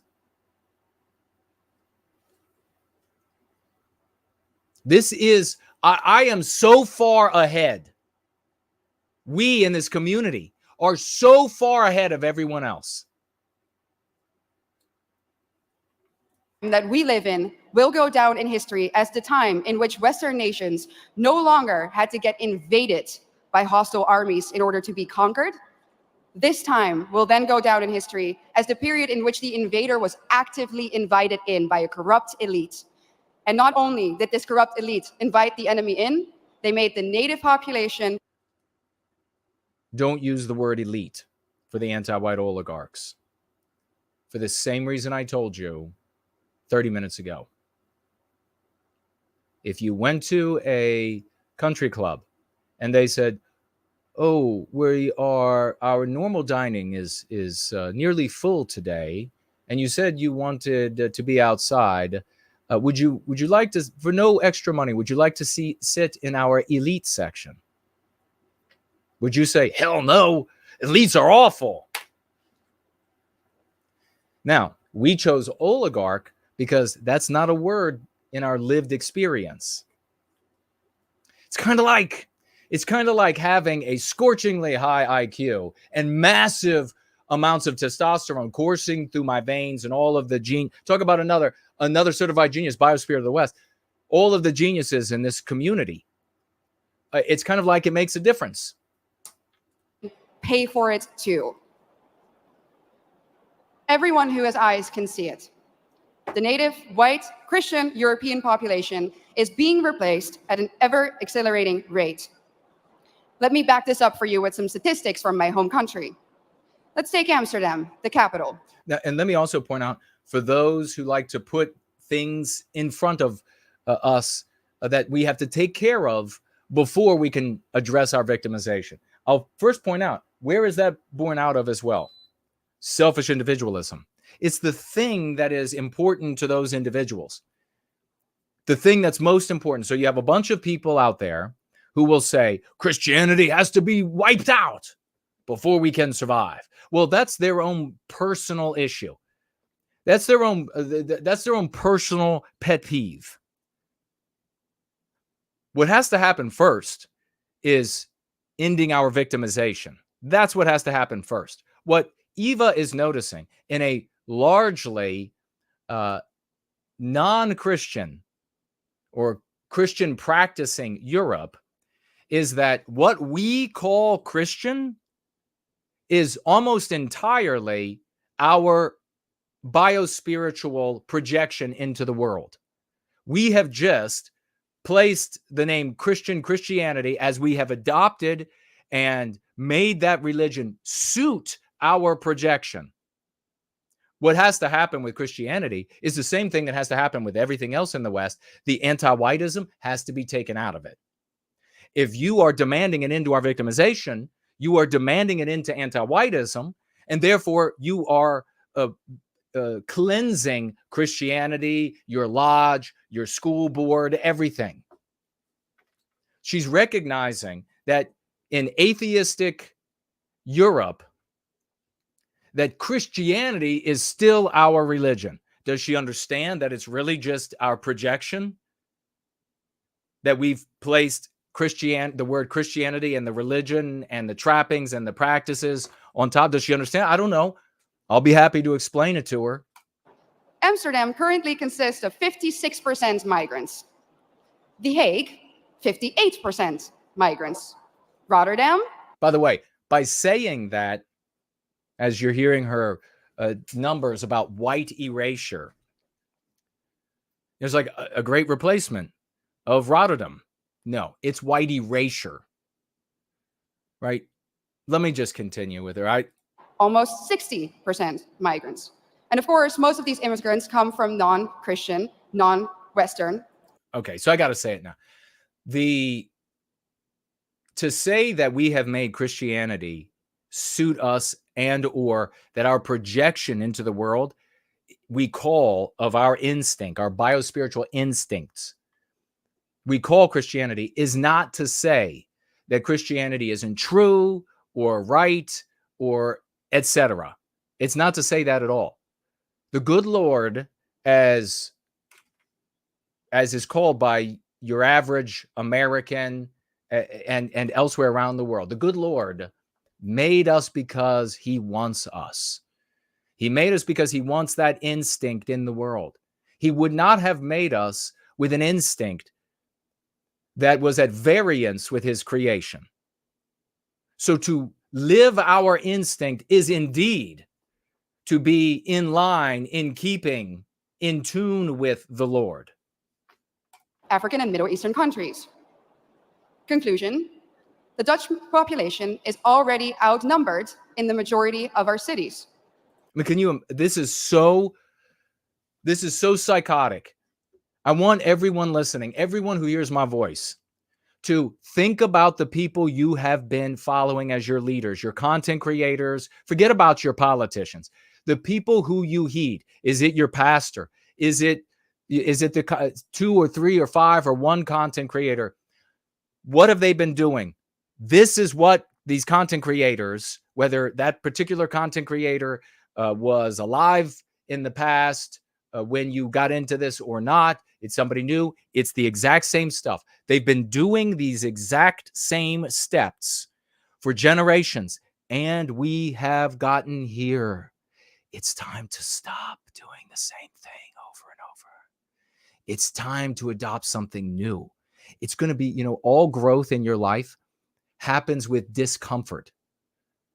You're not going to find a content creator out there who you're going to instantly feel comfortable with and grow out of the ineptitude and the inanity that has led to where we are today, where every city, our people are the minority because we've been white erased.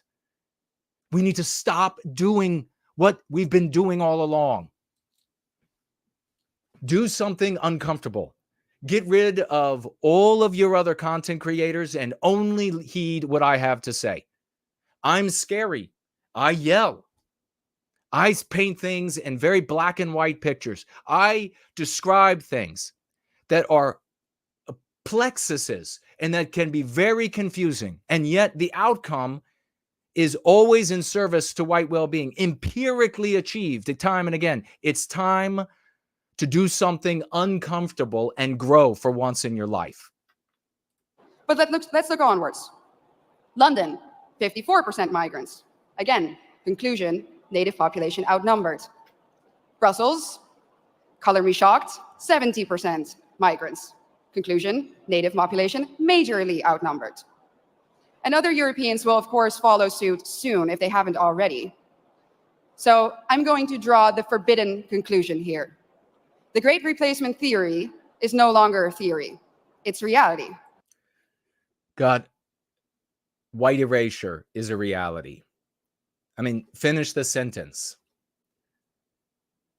Great Replacement is real. Great Replacement is happening. Just white erasure. We're being reconstruct how she just went through the cities. We have been white erased from the cities we created and we built. We have been white erased. You see the big difference? White in your lived experience is associated with us. And what's interesting Now, she's not like bad and unless or until she finds out about us and says, no, I want to use the concepts that legitimize the anti-white narrative that's doing all of this to us, that's gotten us here. Then she would be bad. If she doesn't know, it's not her fault. She wasn't in the trenches like I've been, getting punched in the face, literally, physically, as well as rhetorically. Interesting about replacement is that the establishment will either deny its existence, or when they admit to it, they say that it's a good thing that the native European population is soon no longer a majority on its own continent. Dutch national disgrace and dubbed climate pope Frans Timmermans already stated in 2015 that diversity is humanity's destiny and that Europe will be diverse. And of course, by now, I think we all know what they mean with the word diversity. It means less white people, less of you. Which is why, beautifully said, I got to give her a salute there. Bang. I mean, she is in an environment where you're surrounded by cucks. It's on the one end of the spectrum where the vast majority of our people are, where they are terrified to mention that we are being harmed and that we are targeted as white people on the basis of our birth. So she's in there, spitting facts right in their face. Big salute to that. Although for you all, I mean, English is obviously not her first language, and she's doing a magnificent job with English. It's fewer white people, not less. Imagine this in an Asian or an African country. Imagine. So here comes the banal, the prosaic, the ineffectual comparison to double standard. It's a double standard. It's a hypocrisy, which is fine if you are mentioning it as a means to catalyze the concepts, bring us into use the concepts that liberate us. Pointing out double standards and hypocrisy is not and can no longer be the point. White people have been doing that for generations back, before your grandparents were even born. They've been pointing out the hypocrisy. It does not change anything. Their leaders rejoicing in the fact that their people will soon no longer be a majority in their own country. Absolutely unthinkable, unimaginable. So what in the world is wrong with our leaders? I definitely wouldn't call them ours. And therefore they're not our leaders. These are anti-whites. Imagine how much more powerful Eva would be if she were using the concepts right now and the dialectics associated with and or as a consequence of. Imagine if she were saying these anti-white oligarchs that dominate the West are at war with the white race, at war with us, at war with Western kind. Imagine how much more powerful and how much more hard-hitting, descriptive, and therefore a cascade of conclusions that are all result in actionable solutions. Imagine the difference. You're welcome. Imagine the difference. But if these are our leaders, then why are we doing this to ourselves? It just makes no sense. So you can follow, if you have the processing ability, you can follow all of this instantaneously. I see it all in my head, and I try to spell it out for everybody as best as I can. That's why we have so many actual geniuses, high IQ people that stick around here, and so many others are like, dude, there's all these different points make no sense to me, and they leave. Just tell me the dues. It's just the dues, right? No, you're a retard. The underlying sentiment of what they say is always the same. Our establishment claims that white people are evil and that our history is somehow fundamentally different from that of others. Consciously or unconsciously, they have sucked up the lies and the anti-white dogmas of the neo-Marxist. How many times has she said anti-white? This isn't, I know it's not the first time. We celebrated her before, but wow, I hadn't listened to this. Anti-white dogma, that's just not dogmas, it's one. It's called anti-whiteism. Let's make sure she knows. It's critical race theory. Oh boy. That's why the totalitarians in Brussels are anti-white dogmas of the neo-Marxist critical race theory. This is where the academic peacocks, they like to throw these, they like to throw this verbiage out there. And so that's where she's got it from.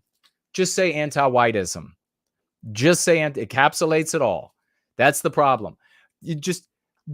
When you say anti-whiteism, how does that land on you? How does it land on a white person? Anti-whiteism? I'm white. I can't not be. I was born this way. It's what I fundamentally am. Ism, it's an ideology against me the way I am. Now go back to them and say, neo-Marx critical race theory. Neo-Marxist critical race theory of the previous century. How motivated, how much do you feel like you are being targeted in a way that you can't escape? If there is a God in this world, somehow my voice is going to have to be heard. That's why the totalitarians in Brussels are trying to force you, the Hungarian people, a sovereign nation, to accept immigrants, despite the fact that the population has said no, and so has the government. But make no mistake, the majority of the Dutch people haven't asked for this either. Just like Brussels is forcing Hungary to accept these hordes of immigrants, they are doing the same now, even in the smallest of towns in the Netherlands. No part may remain Dutch in the traditional sense of the word. No part of Europe may remain European. And it's not difficult to understand why. If the old Europe still exists in certain places, and people will be able to compare the new Europe to the old, and newsflash, they will prefer the old. That's why the Eurocrats hate Hungary so much. Eurocrat, anti-white oligarch. Anti-white oligarch. But my particular academic peacock that I love to follow and cite to show how academic. Let me see. And they will hold their, like their scotch or something like this. Let's take the handle out of it. They're like, and I like to cite a specific academic so that I can. Where's my ascot? Put on my ascot. I'm so smart. I'm so educated. Eurocrat. There. Are you impressed? And their message is clear. Our way of life, our Christian religion, our nations, they have to go. Something to point out really quickly is that it's not the what's being implied, unspoken, implied, and understood by the audience is that there is this top-down force that's doing all of this to us. That is erroneous. If you want to correct the problem, it's erroneous. Conclusions drawn from that about how to remedy our problem are going to be incorrect. They're going to be specious. You have to understand anti-whiteism for what it is, where it comes from. Hungary, Poland, right now, these holdout countries are falling the exact same way, not from top down, but by the anti-white, immoral, moral imperative that's being sown into their countries. If you don't defend where they're actually defeating you, and you put up these great bulwarks, these great ramparts, where they're not actually attacking at all, or the attack is really a feign or is far less effectual, then you're going to fall, which all of the Western countries are falling and have fallen as a consequence. Without exception. Their vision of the future is the neoliberal, unrecognizable Europe. Again, neoliberal. This comes from this vacuity in academic circles. They think they're so urbane and polished, and they have all of this affected way that they talk and affected way that they write, and it's all vacuous. It is the vacuity of academia. They can never call things by their proper names or names that are effective, because to call things by easily understood names is to demonstrate that they're not much more intelligent than the average person. They might spend a lot of years in education, but as you know, people who are highly educated, education and intelligence are not the same thing. Intelligence is processing ability with a memory component. Education is all of the information you absorb, and then you go out and baffle gab, and that is what Eva has been exposed to, and societally is looking for as the evidence of learning and rectitude and a correct understanding or appraisal of the situation. Neoliberal, etc. Where every city becomes kind of like Brussels. Ugly, dirty, unsafe, zero social cohesion, where the buildings are constantly under construction and they never ever seem to finish. And even when they do, the end result is uglier somehow than what they started with. By the way, if you're blue collar, I apologize for Eva here. The buildings should always be being constructed and repaired, and that's how so much of our population has work. But yes, the designs, the engineering, the architecture that is anathema to our biospirit is absolutely going up around the world. That's why we look at it and we call it ugly, and other races call it beautiful. And in some cases, buildings go up that aren't beautiful to any race. They're made to be the opposite of our instinct. They are the inversion of us. And so everybody just kind of, the other races kind of look on like, what the hell is that? And we look on and see an absolute affront to our biospiritual existence. You know, if I were an Indian, and I mean in India, and I were sharing this much wisdom with the population, I would have like 50 million of them or more, 500 million of them, all sitting around wanting to hear the wisdom come out of my turbanized head. And what are we left with? A permanent state of isolation, confusion, and disorientation. What is that, ladies and gentlemen? Isolation, confusion, disorientation. White noir. This is what you experience when you are white and you are not in an environment that does not reflect our biospirit back at us. That is what you feel. Maybe you read that. Maybe you read that in my book. Maybe you read it going all the way back when my book was just a leaflet, when it was a pamphlet. Ladies and gentlemen, welcome to the New World Order.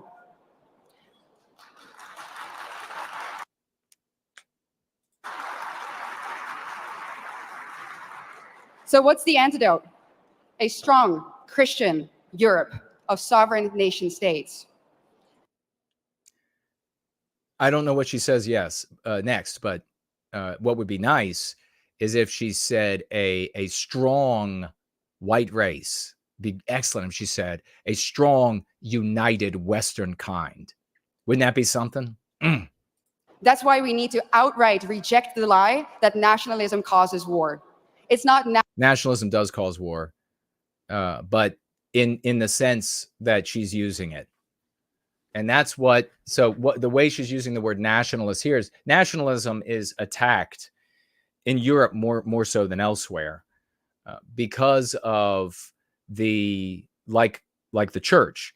It offers white people, even though the church is completely anti-white now, it offers white people a pole, a gravitational center for them to orbit, to form families, to form communities, and to resist our victimization. But the antiquated nationalism of my flag is better than your flag, our breakfast is better than your breakfast, that is something that has to go, and that has to stay in the trash can of history. We need a global nationalism of Western kind. Nationalism or national sovereignty that causes war. It's expansionism. And where in Europe do we find that nowadays? In one place and one place only, Brussels.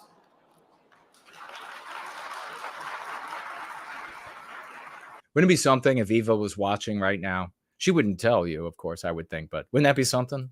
Isn't it funny how the same people who erode our national sovereignty and love to do it, give it all up to the bureaucrats there, that those people are now telling us that we need to spend billions and billions of euros on the national sovereignty of Ukraine?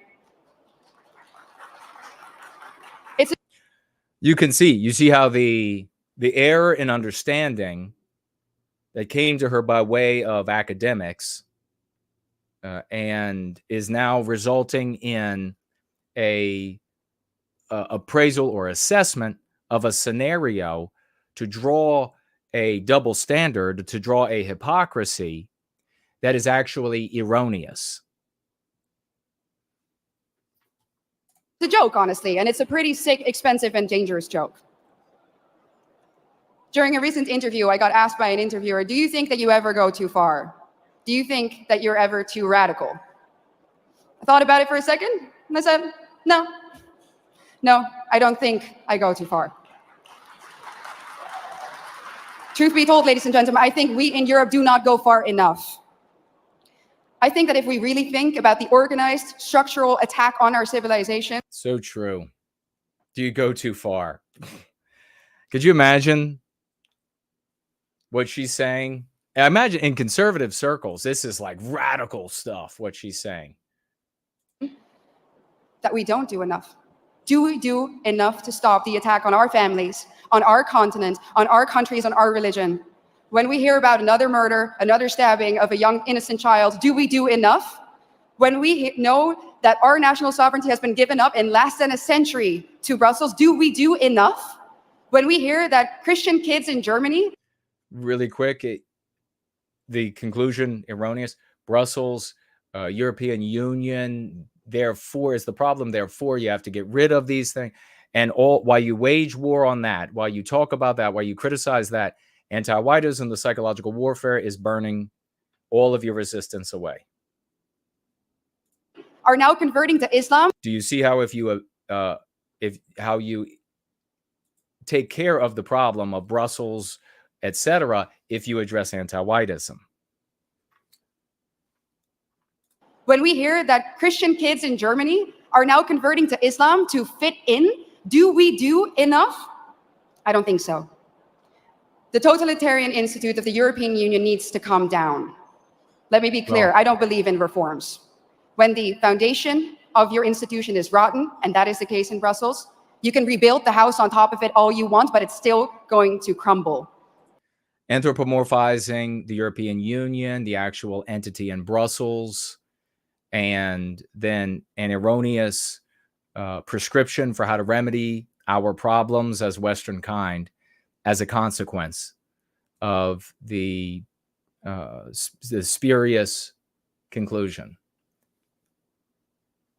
So the only answer... So that this entity is populated by human beings. In reality, it's not a thinking singular being, and we can promulgate ideas, dialectics, and lexical power to our brothers and sisters, which would present resistance to the people who are operating in Brussels, and would therefore alter the trajectory as a consequence of what's taking place. Various outcomes become possible as a result of that, not the least of which is oppositional poles of power to Brussels that arise because of the anti-white activity.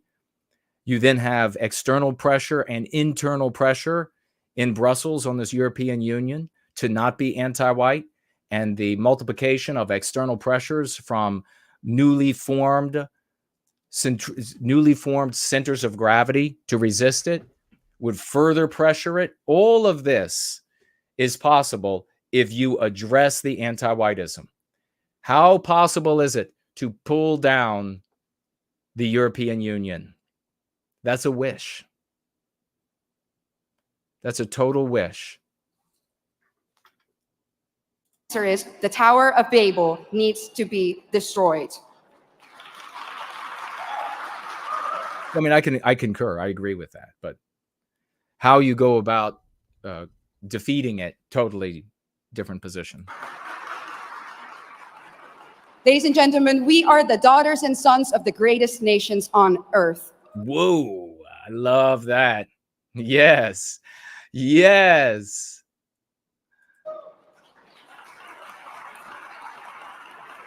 And we need to ask ourselves. But see, I mean, as nice as it is, as pleasant as it is, as right as some of these things are, like she just said, imagine a brilliant, very aggressive man of the West saying this at the lectern, and how much more like that you would feel fire course through you.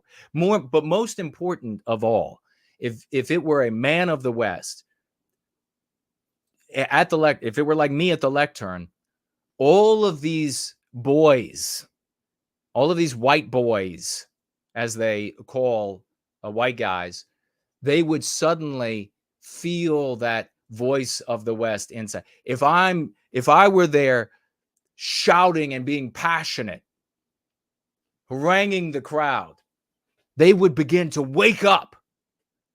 They would begin to find that voice inside of them and begin heeding that voice of the West inside of them that's calling them to their duty, to their glory. That is what the anti-whites hate. That is what they're not going to tolerate for a moment. If anything, they would love for it to remain delicate, wonderful, beautiful white ladies. Because as we listen, I don't feel the desire to go and fight to the point of potentially losing my life. That is what we need. What has happened to us? Where do we come from? And more importantly, where are we going? Our elites have declared a war on us, and now it is time for us to put on the full armor of God, fight back, and win. Thank you so much. I like it. Full armor of God, fight back and win. Imagine if I were saying that. You would have, people would be ready, as has been the case in history where I've gone and spoken. People jump out of their seats, ready to like charge the gates. We need masculine, patriarchal power that is governing and leading and inspiring. As pleasant as matriarchal and feminine energy can be, it just cannot lead. Proud citizen of the West says, Jason, just curious, when you broke down the Great Replacement, could the same be said of LBJ's The Great Society during the 1960s? It came to me as you were speaking on the topic. You're 100% right. Yes, absolutely. Heindel is here, listening and eating with no white guilt. Great to see you, brother.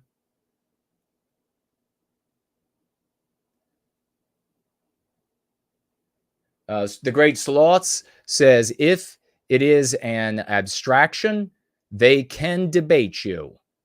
And then he says real and true. Absolutely real and true. Facts. If it's an abstraction, they can debate. If it's a universalized abstraction that we've tried to push away from ourselves and we don't own, then they can say, well, is it really good?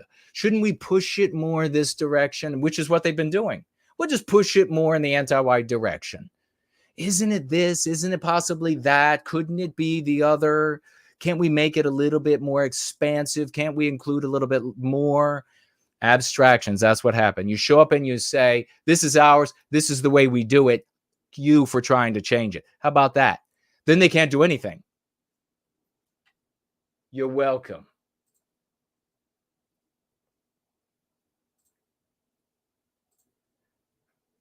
Ivan the Horrible says, Ivan thinks of the identical standard thing, like having two computer programs that do the same thing, but are programmed with different languages. Ah, okay. Very interesting, my friend. JC Denton is here. Simon JJ is with us. Great to see you. We're going to be going into next. What do y'all think of Eva, by the way? Wouldn't it be magnificent with as many people are going to heed what this woman has to say? Wouldn't it be magnificent if she took up the lexical, dialectical power of the Go Free stratagem? Could you imagine what she could do with that? Imagine how much more powerful she would be.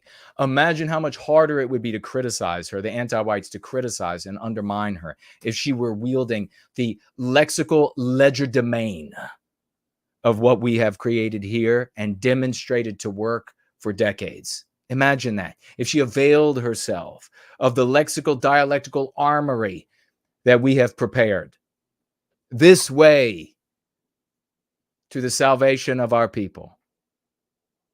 That would be glorious. That would absolutely be glorious.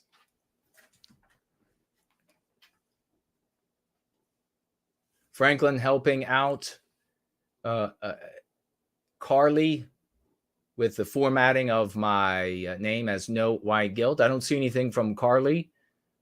So yes, Carly, tag me with the @ symbol, No White Guilt. It'll show up orange and I'll see it. Otherwise, Franklin might try to help you again, or one of our other troll slayers, moderators, or one of Western Kind is with us. Pants is with us. Wonderful to see these champions. We're going to get into just one little more subject here. Really fascinating because it's a little snot. It's a little snot. Impudent, effronterous, little snot white girl at a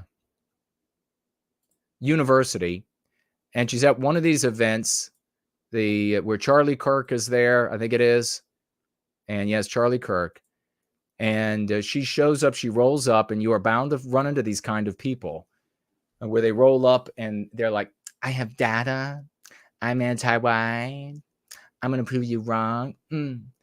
Are you studying? Do you study? Do you Locke? Do you read Locke? So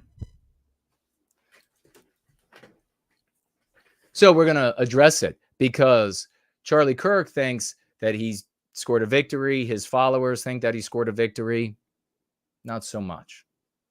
So we're going to address how to address it. Bulldog Boris here. There are a few people who make smarter comments than Bulldog. Bulldog Boris and Lovely Porridge, they're like right at the top of like brilliant comments that get left in the thread. So many of you have so much smart to say, and I do my best. We all try to do our best to get everybody's intelligent things that they share out. Lunda from Thunder Down Under is with us. Great to see you, brother. Spartan is here. And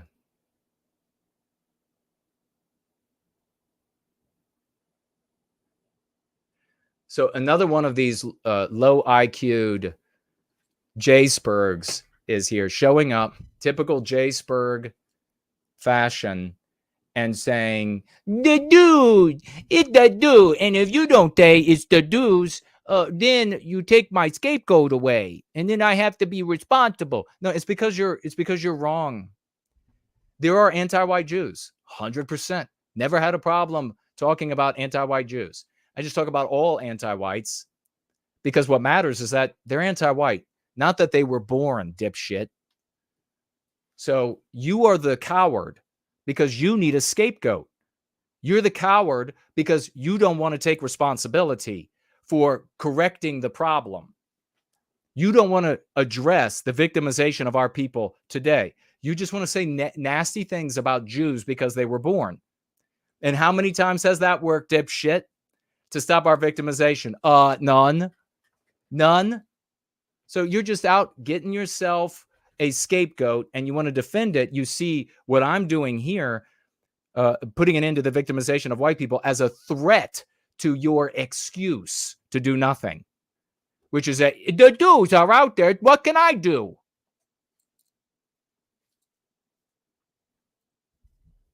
They're always going to show up because there's always really low IQ people in the white race. There are just a ton of them. They're dumb as all hell, and they'll keep showing up. They can understand it does because they're stupid. No matter how wrong it is, no matter how much it doesn't work for the problem of ending our victimization, they can show up because they need that scapegoat. Is that why you put your tent on yourself and it has those like giant air bubbles? Because the dudes. Is that why?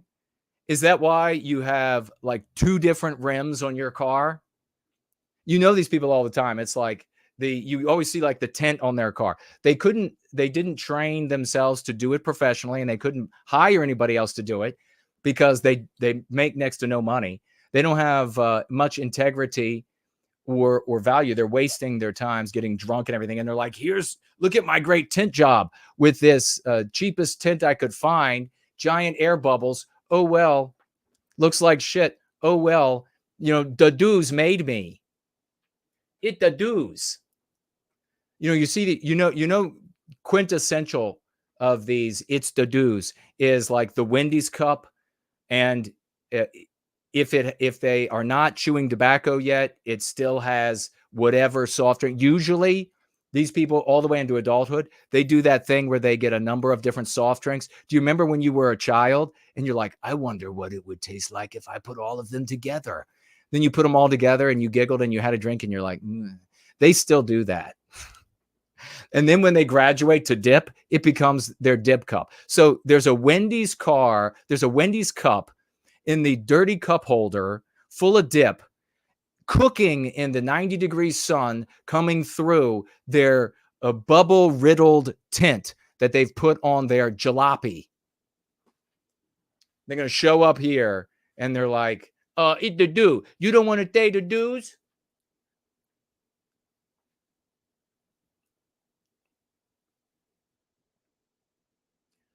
Franklin pointing out to the same J-Spurg that Tom Klingenstein got no white guilt out, the phrase no white guilt out, to 5 million people the other day. Stephen Miller sues over anti-white discrimination. Norman Finkelstein used the term do you remember that? I shared that. We had a huge celebration. Norman Finkelstein. We got to get onto this little slut here in a moment. And not for, the obvious reason that you get onto things with sluts, but for another reason, which is like making them sleep on the porch. But we got to get to it.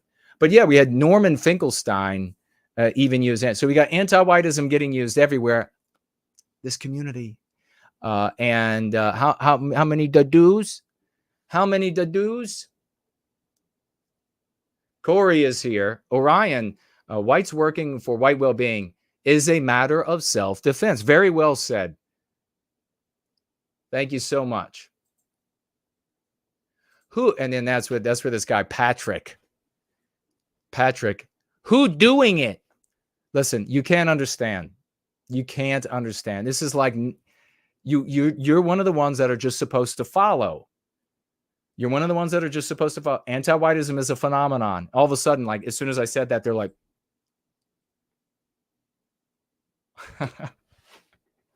no, it like bees. The dudes are bees.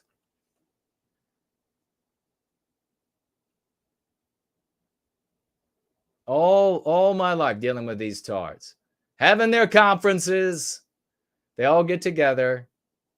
We should come up with a good name for their J-Spurging conferences. So Mooskie's saying, to love our people is the highest moral good. If people do that, the Lord will love them. Amen. Amen to that. Promethean Kitchen's in the house.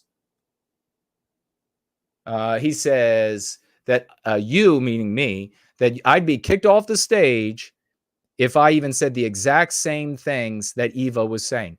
By conservatives, yes, 100%. There are conservative content creators on Twitter.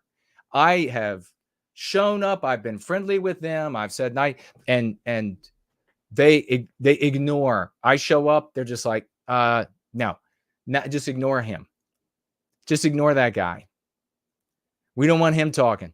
Eva, they would entertain it because she's a beautiful female. White man show up and say the exact same things. Promethean Kitchen is exactly right. All those females of both sexes.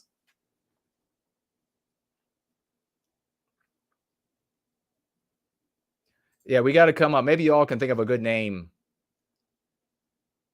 First and last, a skate party.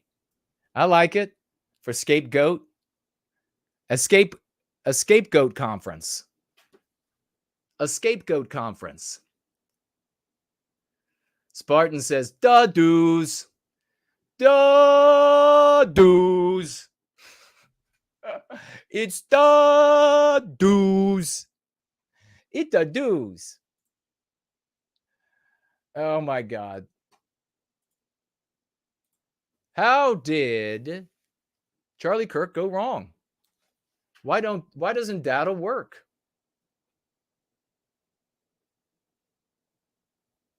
Let's keep rolling here. Tag me as No White Guilt if you can. Looks like we have Classy Colorado over here on Twitter.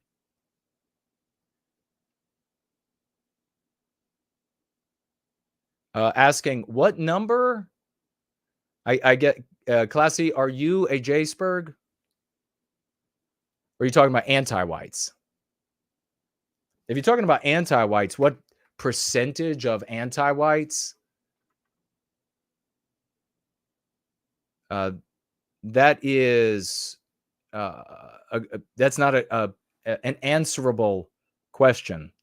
It's an ideology, and it's beyond the contemplating what percentage of our government or governments before it gets bad or before it gets X bad. We have Pete's here. Pete says he's not feeling brotherly love from Jews. Do they feel your love? You don't have to feel love from other groups of mankind. You just defend ourselves. You worry about us. You worry about our victimization. You talk about our children being taught to hate themselves. You don't focus on other groups, on the warts of other groups and how bad that some of their members are, because that's misplaced attention. Pete is there, and I don't know exactly what you might have been getting at, sort of something that was just kind of flippant. So I'm not implying that that's what your position was. Daughter of Eve is over here. Church has an important social function, without question. Very well said. She also says education is propaganda at this stage. I wouldn't, yes, but it's really appropriate to call it psychological warfare. Propaganda evokes what in people's minds? So their immediate conclusion, hearing this propaganda, is going to be something that is going to complicate you bringing them to a place to deliver the lexical dialectical power of the Go Free stratagem. Alt Richie says Eva did great. I think she did. I think she did a fantastic job. And imagine how magnificent it could have been with the lexical dialectical power of the Go Free stratagem.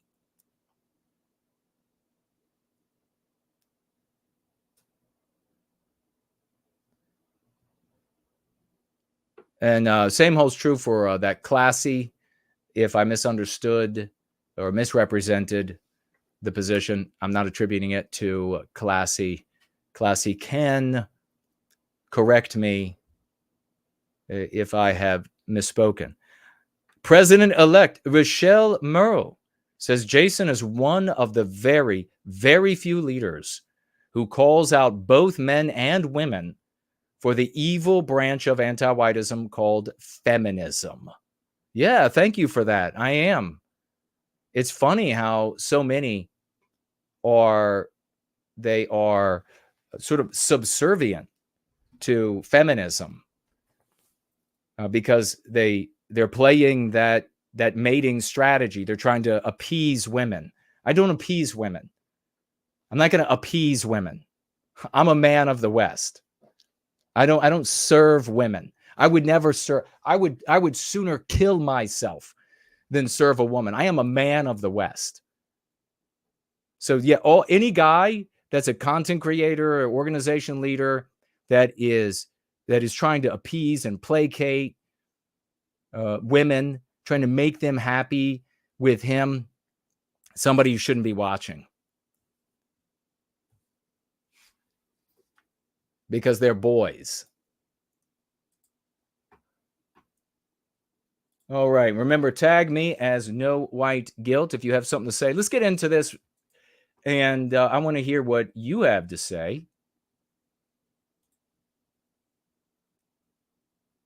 And we have somebody called Sarni over there on the thread under our video who's watching, who says, "What a crock." Well, it didn't spell out what he or she thought was a crock. I guess we can say she either way because it's a female, one of either of the sexes.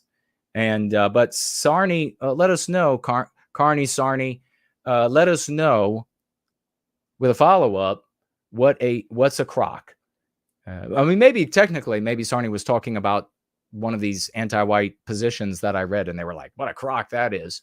The anti-white position. But come on, fill us in. I'd like to know. Let's have a talk. Let's go ahead and have a talk. Hello to everybody across all of the platforms. Remember, make sure that you tag me as No White Guilt, No White Guilt, @, the word no, the word white, the word guilt. It reminds me of a joke that I heard once. It was a stand-up comedian who was... he was an Asian guy, born and reared in Texas, I believe. And it was very amusing to watch him on stage because he had the Texas accent. And he was dressed like one of us, and it was wonderful. And but he was very Korean and in the face, very Korean in the face. So it was a kind of a like, wow, what was his name? Maybe it'll come back to me. Anyhow, I was talking about one of his buddies. And his buddy's name was JB. And JB, when they got to be 16 years of age, wanted to go get his driver's license. But JB didn't stand for anything.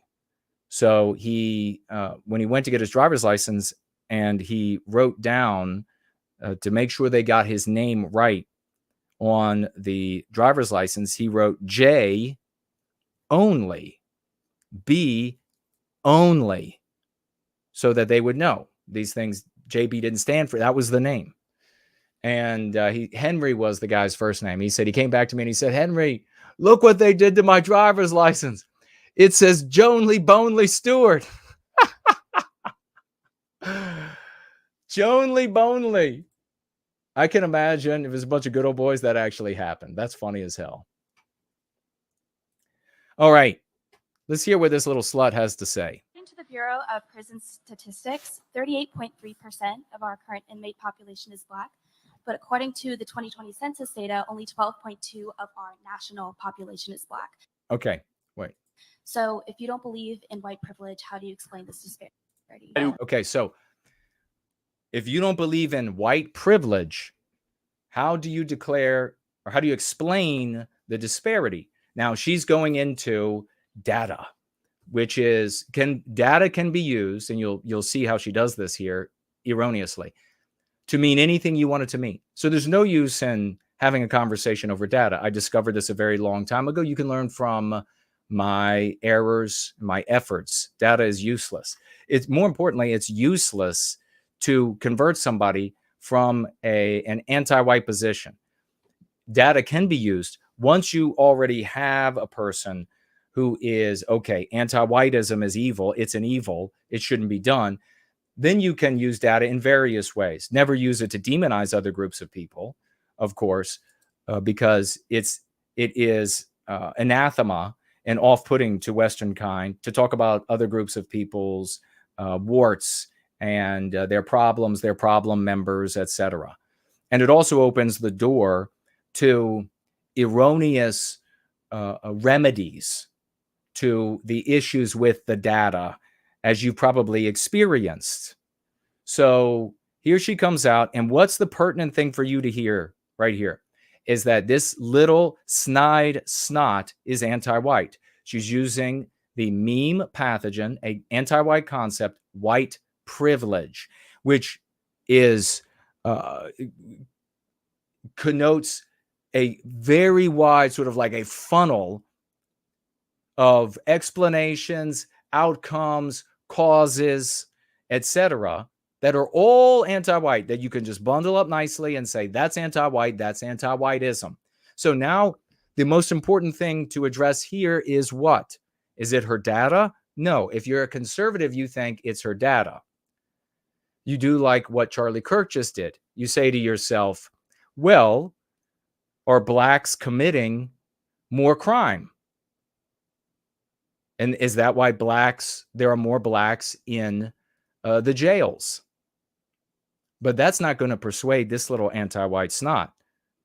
You're not going to dunk on her in a way that other people will be able, a large percentage of other people will be able to hear and repeat effectively. The data is not the problem. The person is the problem. So I want you to look at the person literally as well. How is she dressed? Does she look like a typical anti-white or likely anti-white? What is she implying? What are the unspoken premises? These are the things you have to go after. Very often, it's not what's on the surface, it's what's unspoken. What strategies is she using to make her anti-white point? I want you to go after those strategies. Actually articulate the strategy. You're using this strategy because you're anti-white. Why are you anti-white? If you understand her and where she's coming from, and you focus on the unseen, the unspoken, you have a better chance of defeating her. You have a better chance of persuading her. You have a better chance of persuading an audience to that conversation. You have a better chance, more importantly, maybe most importantly, of neutralizing her. What does that mean? Paralyzing her in her conviction. As she stands now, she wants to go out into the world and make amends by having sex with as many non-white guys as she can. Go out into the world and wage war on white men by all the means at her disposal. To show up at rallies, to give money, to give time, to give intelligence, to give education to anti-whiteism. If you can make her doubt the moral imperative of moral imperative of anti-whiteism, you potentially can neutralize all of that. You can potentially make her question how right she and anti-whiteism is, which would undermine all of that, which would keep her out of the rallies for bringing in more brown people into the West, which would keep her out of elected office holders' offices screaming about how they're racists. And that's the victory. How do you describe this, or how do you explain the disparity? Why do people go to jail? Why are Black people in jail at higher rates than white people? Do you see? Look at her body mannerisms as well. You can tell this is a snide little bitch. This is the effronterous, holier than thou. And therefore, can you see that it's a morality that she feels she has over you? Not data that she feels she has over you. Morality that she feels she has over you. Why are black people? Do you see how she's saying? Forget what she's saying right there. Do you see how she says this? If you can interpret what's really driving her, then you know where to strike. That's the question, right? Maybe because they Yes. commit more crimes than white people. But that's not true. Okay, so did you immediately see this consternation? And she's going to go to another piece of data. Remember, data for human beings is a tire. It's not the substance. There are no human beings that are so emotionless that it's just the data that drives. The data is the main driver. That's what everybody is afraid of when it comes to AI and machines, that it will operate with just logic, no emotion, and will act based on just the data. That's what people fear, is that it will be cold, and we attribute the same sort of thinking to reptiles. And so that's what people fear. No one actually does that. There aren't human beings like that. So going after the clothing is something she can just move around. You misunderstood. I don't have all the information yet.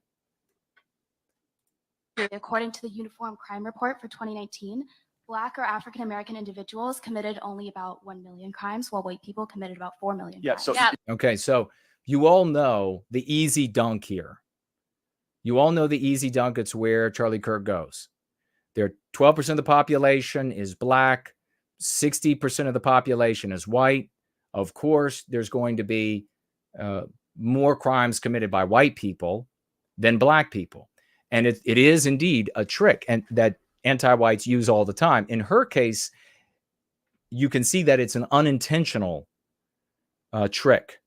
She goes from, and they'll mention it here in a minute, proportion to the raw numbers, the percentage of blacks in the country to their percentage proportion in incarceration. And then she switches the math and goes to raw numbers to continue making the anti-white point. Dunking on this little flip-flop is not the win. But that's proportion. Yeah. How about the proportion? There's a lot more white people than black people in the United States. It's a 60% white country and a 14% black country. So where do conservatives go? And this is where Charlie's going to make his error. And look, he's a bright guy. It's my opinion. Maybe he thinks he did it right. Whatever. All right. I don't dislike him for it, or he's a bright guy, but I believe he makes an error here. And the error is born out of the misunderstanding, the erroneous appraisal, the superficial interpretation. Where is he going to go with this? Where does he have to go? You have a situation where you have a conversation about 12% of the population making up 40% of the prisoners, and you have to answer that question. How do you get there? And how do conservatives answer that question? You hear again, you have the spectrum of white people. The vast majority are on this end that don't like to talk about our victimization, don't like to acknowledge that white people are targeted, and don't like to say anything bad about non-white people or criticize non-white people. This other end, a much smaller percentage, want to say nothing but bad about non-white people. You know where they would go. They would say racial slurs, etc., focusing on the worst members of any particular group.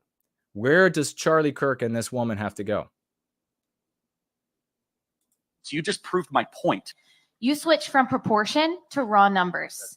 Black people only make up 13% of the population, but they commit 40% of all homicides and 60% of all violent crime. May I see Now listen to the little snot's response. your criminology degree? May I see your criminology degree? I mean, this is the kind of like, this is why you're not allowed out of the kitchen. May I see your criminology? You cannot speak on this if you don't have a criminology degree. Get up. Trust that it could get a lot worse than that. This little impudent shit. What a little impudent shit this anti-white is. So did you think, conservative brothers and sisters, did you think she was going to respond with, wow, you know what? You're right about the numbers. I did switch from proportion to raw numbers, and it's cleared up for me now. It's cleared up. I'm a conservative now. Does that ever work for you conservatives? Never. It never does. Stop doing it. Stop doing it. Instead, she comes back with what is actually driving her. Anti-white, immoral, moral imperative, the social morality of our day. And so to cover her bases, if you will, she's resorting to this sort of impudent shit little, I'm more educated than you, and so therefore you are wrong. Anti-whiteism. But the question is still in the air, isn't it? Not only for this impudent little shit, but for all these other white people. And look at all these white people, all these white girls. Look at them all. The question is still out there. Why are so many black people in jail? Why is that question out there? Of course, this anti-white came up to this lectern or this mic, and she raised the question of white privilege. And instead of addressing the anti-whiteism in the room, the conservative content creators submitted to the topic of this anti-white's choosing. And now they found themselves cornered, haven't they? They found themselves in an awkward place that they don't want to be in, answering the question about why so many black people are in jail. What do you think their answer is going to be? Do you have one? Do you have one? I don't, but I'm studying it. Okay, right but now. you- Oh, she studied it. The laws of physics don't change whether or not you're a physicist. Why do blacks have a broken family versus a nuclear family, and does that translate to higher rates of crime? You ready? Why is it that blacks don't have parents, though? Why? Good question. We subsidize single motherhood in this country. White people's fault. Everyone understands the government to be white people. We subsidize single motherhood. We do it. He's owning the anti-white position, what he would call the leftist position, as his own. So for a room full of white people, especially white females, open forum at a university, he allowed himself to be cornered on why there are more black people in jail because he addressed the topic that she wanted to discuss rather than the topic of her anti-whiteism, which is what should have been discussed. She brought that up. He found himself cornered and then said, it's white people's fault. It's white people's fault that black people don't have parents in their home. The little snot said parents. And then he came back with, well, they've got a mother there and it's white people's fault. And then he goes further with the error saying, we did that to them. Wow. Only in conservative circles. As you know, when you come here on Sundays, we're here for 4.5 hours. So I will be right back.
remember you in my next life.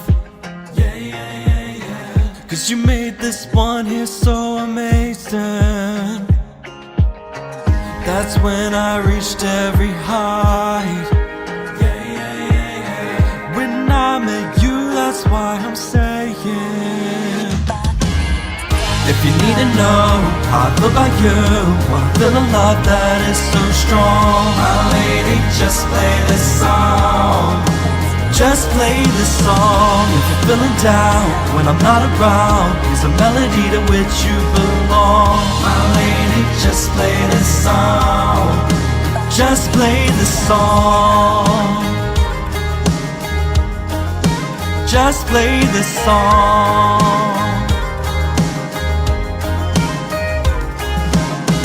All the things I love came from you. Yeah, yeah, yeah, yeah. So glad I agreed to always and forever. Nothing better than having that partner. Yeah, yeah, yeah, yeah. To make discoveries with together. So, if you need to know how I feel about you, wanna feel a love that is so strong, my lady, just play this song. Just play this song. If you're feeling down when I'm not around, here's a melody to which you belong. My lady, just play this song. Just play this song.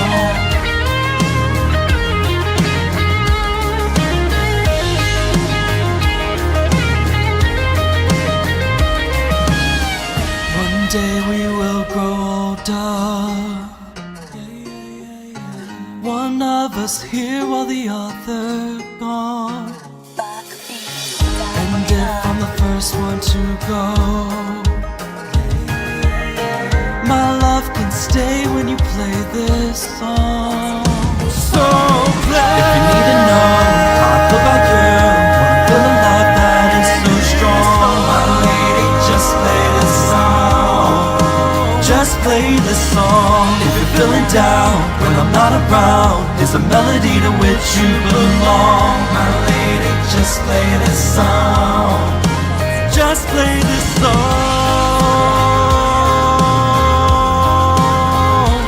Your song. I love you. Just play this song.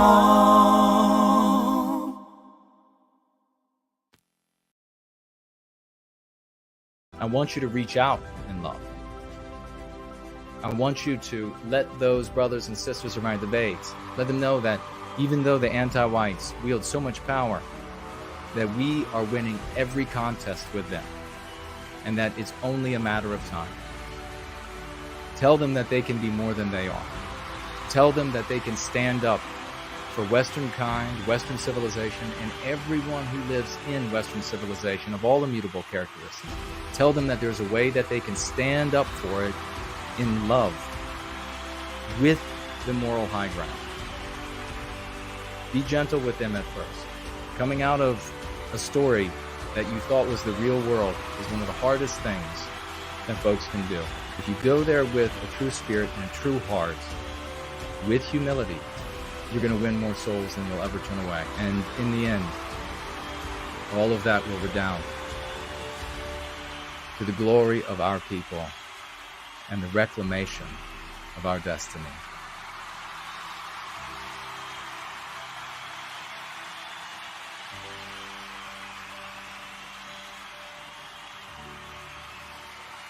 All right, folks, you want to get yourselves raucous emojied up. Right now, we're going to begin celebrating or see the Realist, who just released this song and the entire album of, I know he just released the an album a couple of weeks ago.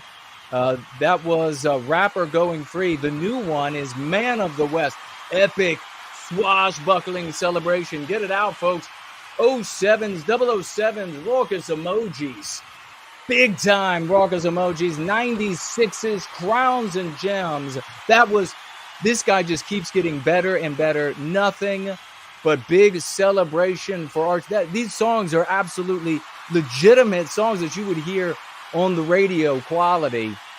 each one better than the one before. Let him know that you love him for all of this great work in swashbuckling, pristine animation for our people. Let's head on over to the one and only Franklinator, ladies and gentlemen. Look at this.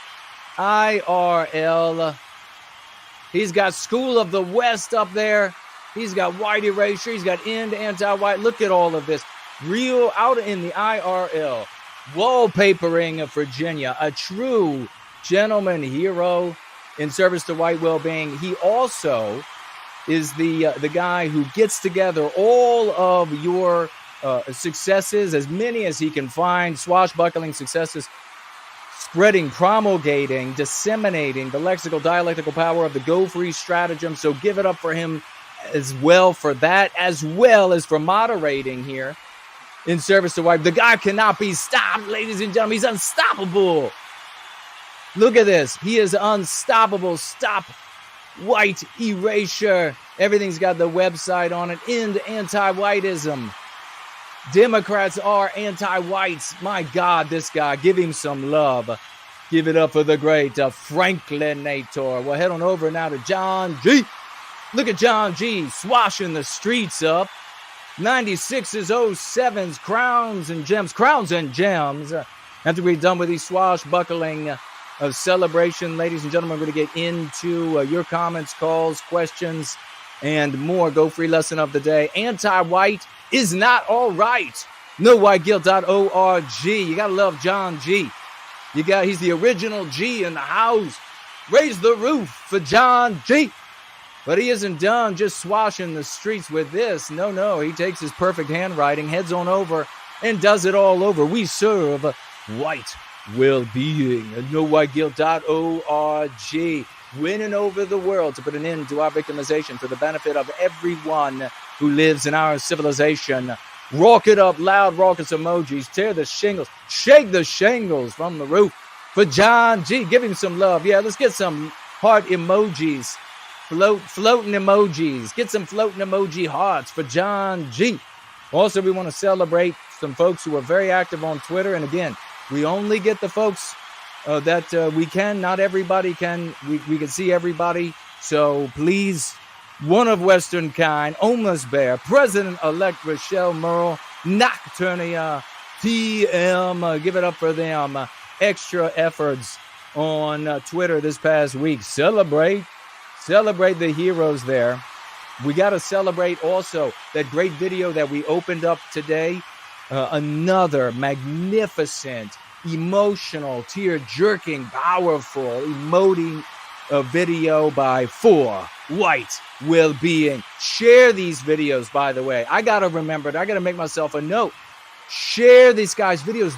They're out of this world awesome.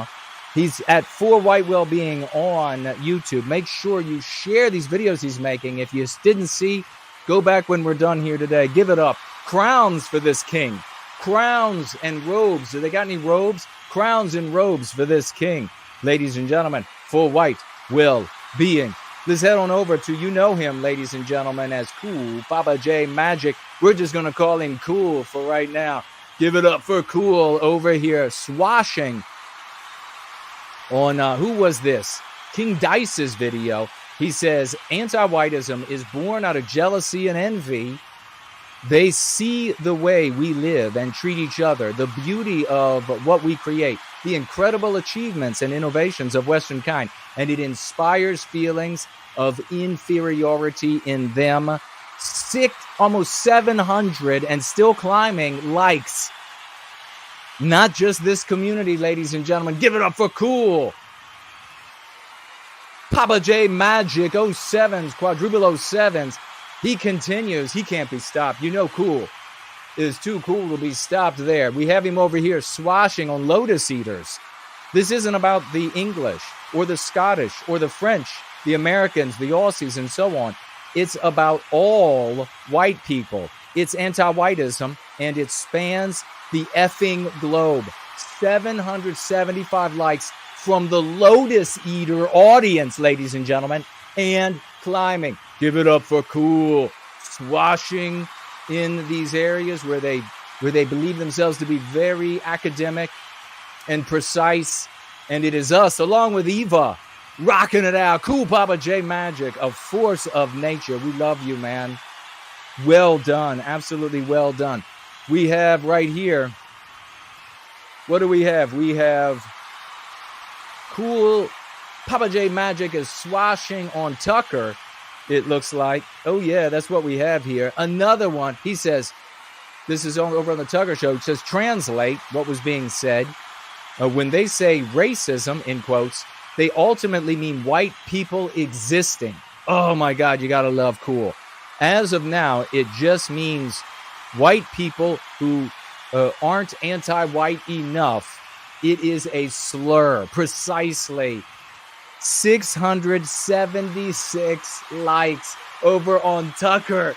This guy goes from show to show to show, and out of their audiences, he is rocking conversions, ladies and gentlemen. He comes back here, same thread. Yes, we must put an end to anti-whiteism. 900 likes and climbing over there on Tucker channel. Give it up. Big salutes. Quadruple 07s for the force of nature. Do they have a storm cloud? Not lightning. Do they have a storm cloud for Cool Papa J Magic? God bless him. A force of nature. Maybe a tornado. Do they got a tornado? Cool Papa J Magic. This is some epic swash. Do they have any pirates? Do they have any pirates swinging in? Do they have any swashbuckler emojis? We need to make sure they get some. Break out some swashbuckling flags. You know that's what we got to do for this hero. Next hero in line is our one and only King Matt Walsh. Over here, this is about Greg Abbott.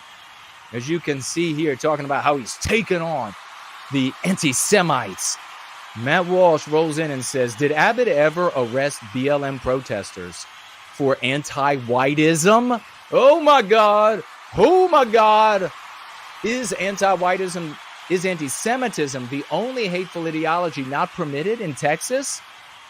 Oh my God. The King Matt Walsh drawing the equivalency between anti-Semitism and anti-whiteism. Do it again. Do it again, baby. Big salutes for this swashbuckling hero. Worship. Break out some swashbuckling flags for Matt Walsh, King Walsh.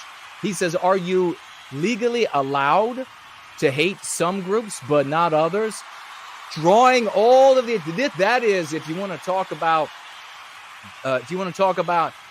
groiping or any of that, that was like the ultimate, because he drew the question that everyone knows the answer to, that there is only one group. Instead of focusing with hatred on another, look what King Walsh did there. He asked a question for which the answer is already known by everyone, focusing on us and our victimization. Is there one group that everybody is allowed to legally and socially discriminate against? My God, get to your feet and give this man some salute. Show some love to King Matt Walsh, ladies and gentlemen. We got more from him tonight. Give it up. That's brilliant. We love Matt Walsh around here. Over here, we have up next. Oh my God, look at this. Well, actually, let's go back and let's see how many people viewed what Matt Walsh wrote there. How many people getting these dialectical empowerment by King Walsh, ladies and gentlemen. This is a daily thing.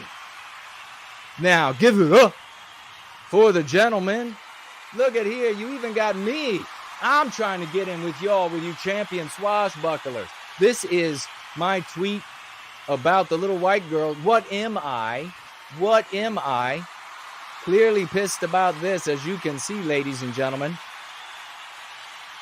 Clearly pissed about the anti-white bullshit. How many people saw this? 60K and counting. 60K and counting, ladies and gentlemen. Some salutes from my swashbuckling this week, ladies and gentlemen. Let's move it along. We have Paul Zaipula is up next underneath Tucker. Tucker getting real for us. Tucker getting white positive. Tucker trying to get in, trying to talk about white people. talking about systemic racism against whites. We'll get you there, buddy. We'll get you there. I know you're still growing up. We'll get you there. But Paul Zaipula comes in here. Anti-whiteism has been surging in the U.S. ever since Barack Hussein Obama was elected. How many people saw that? Oh, my goodness. How many people saw anti-whiteism surging? Give it up for Paul. Get to your feet for Paul, ladies and gentlemen. Drop some flags, some swashbuckling, some fireworks, some love for Paul Zaipula, our very own, ladies and gentlemen, White Baron. You also know him as Eric. Here he is.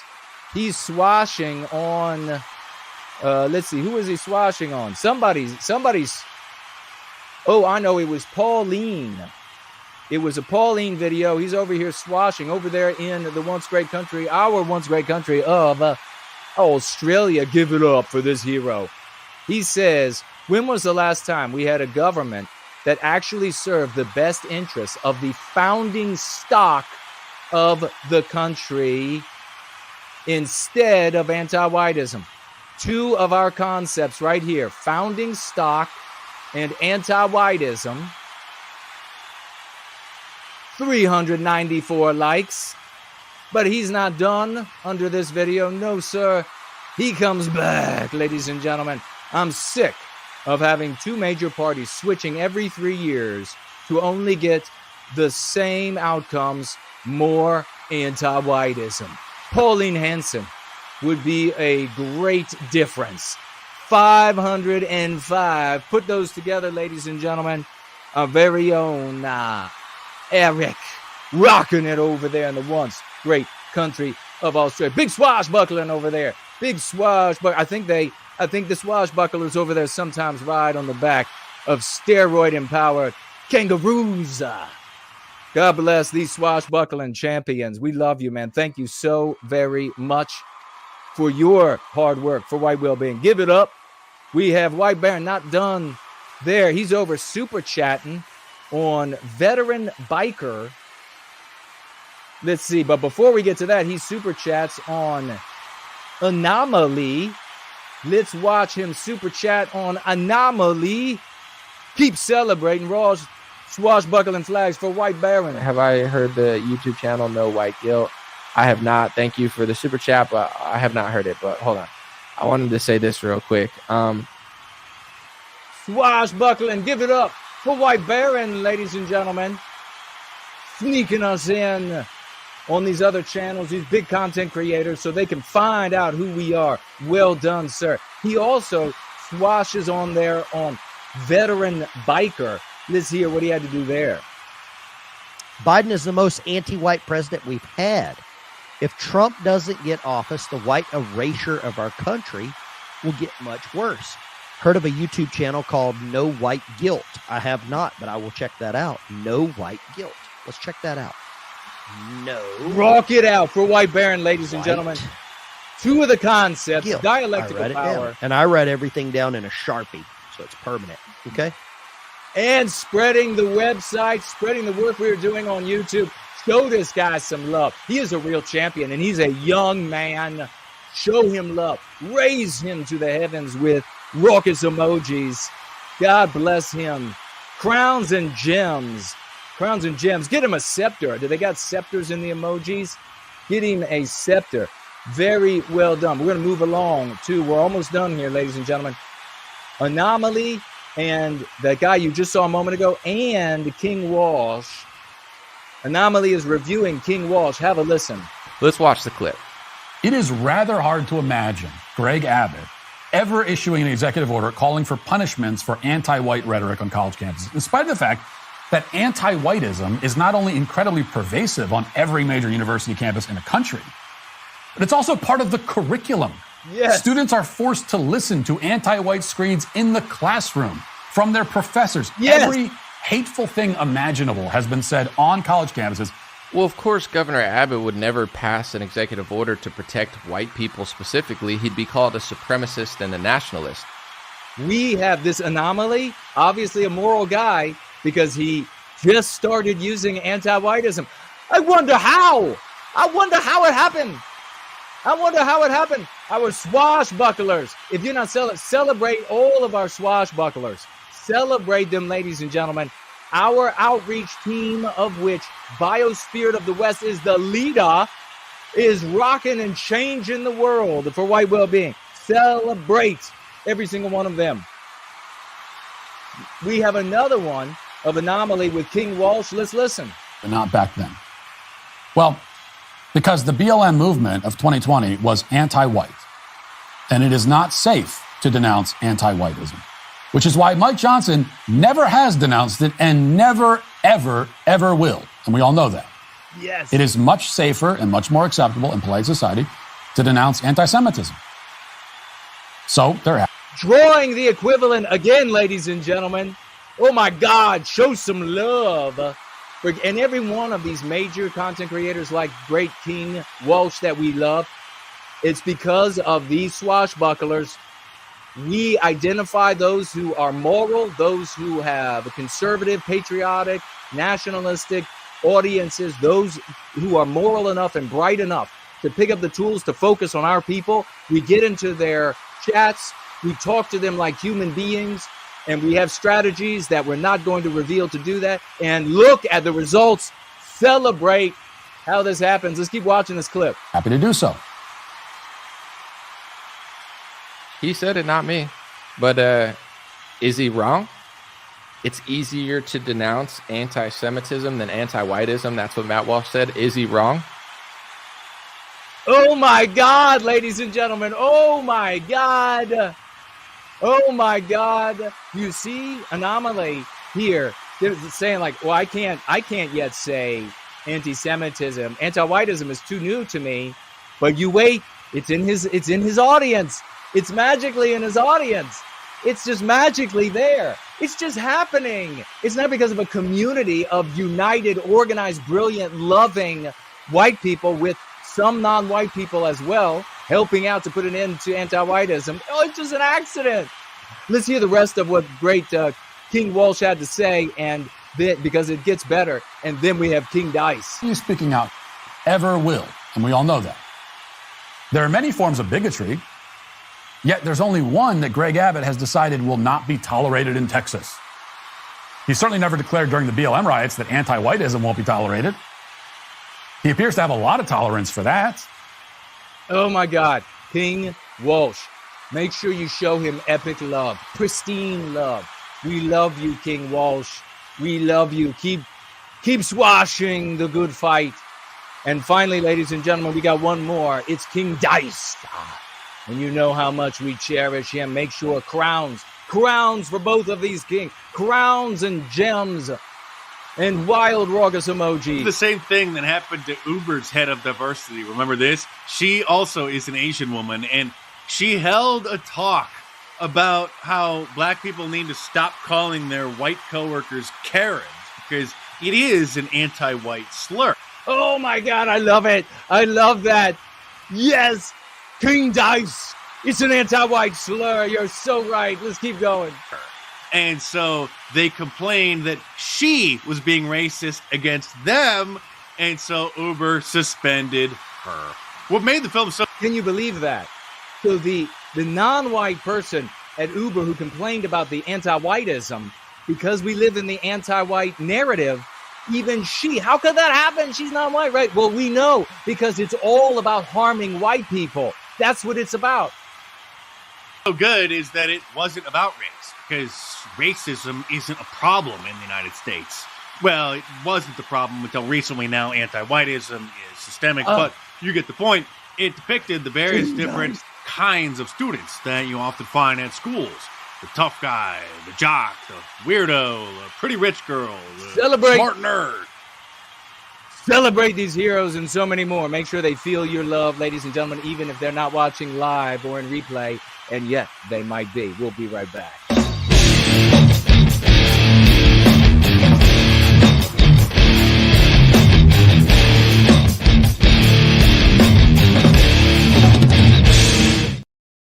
Oh my goodness. We got to keep rolling. We got financial gifts. We got the topic of the lesson of the day. Let's head on over to the financial gifts. You know who to start celebrating as soon as we look at entropy. There's one and only. It is the man himself, Dude Bro Moment. Celebrate Dude Bro Moment, ladies and gentlemen. 50 White Wellbeing dollars. We love this champion. I'm going to be looking at all of your comments and questions. Make sure you tag me, though, as No White Guilt, because if you're just writing comments there, I won't know. Dude Bro Moment, a $50 financial gift. And with those $50, this man of love, courage, and conviction writes for White Wellbeing. We love you, Dude Bro Moment.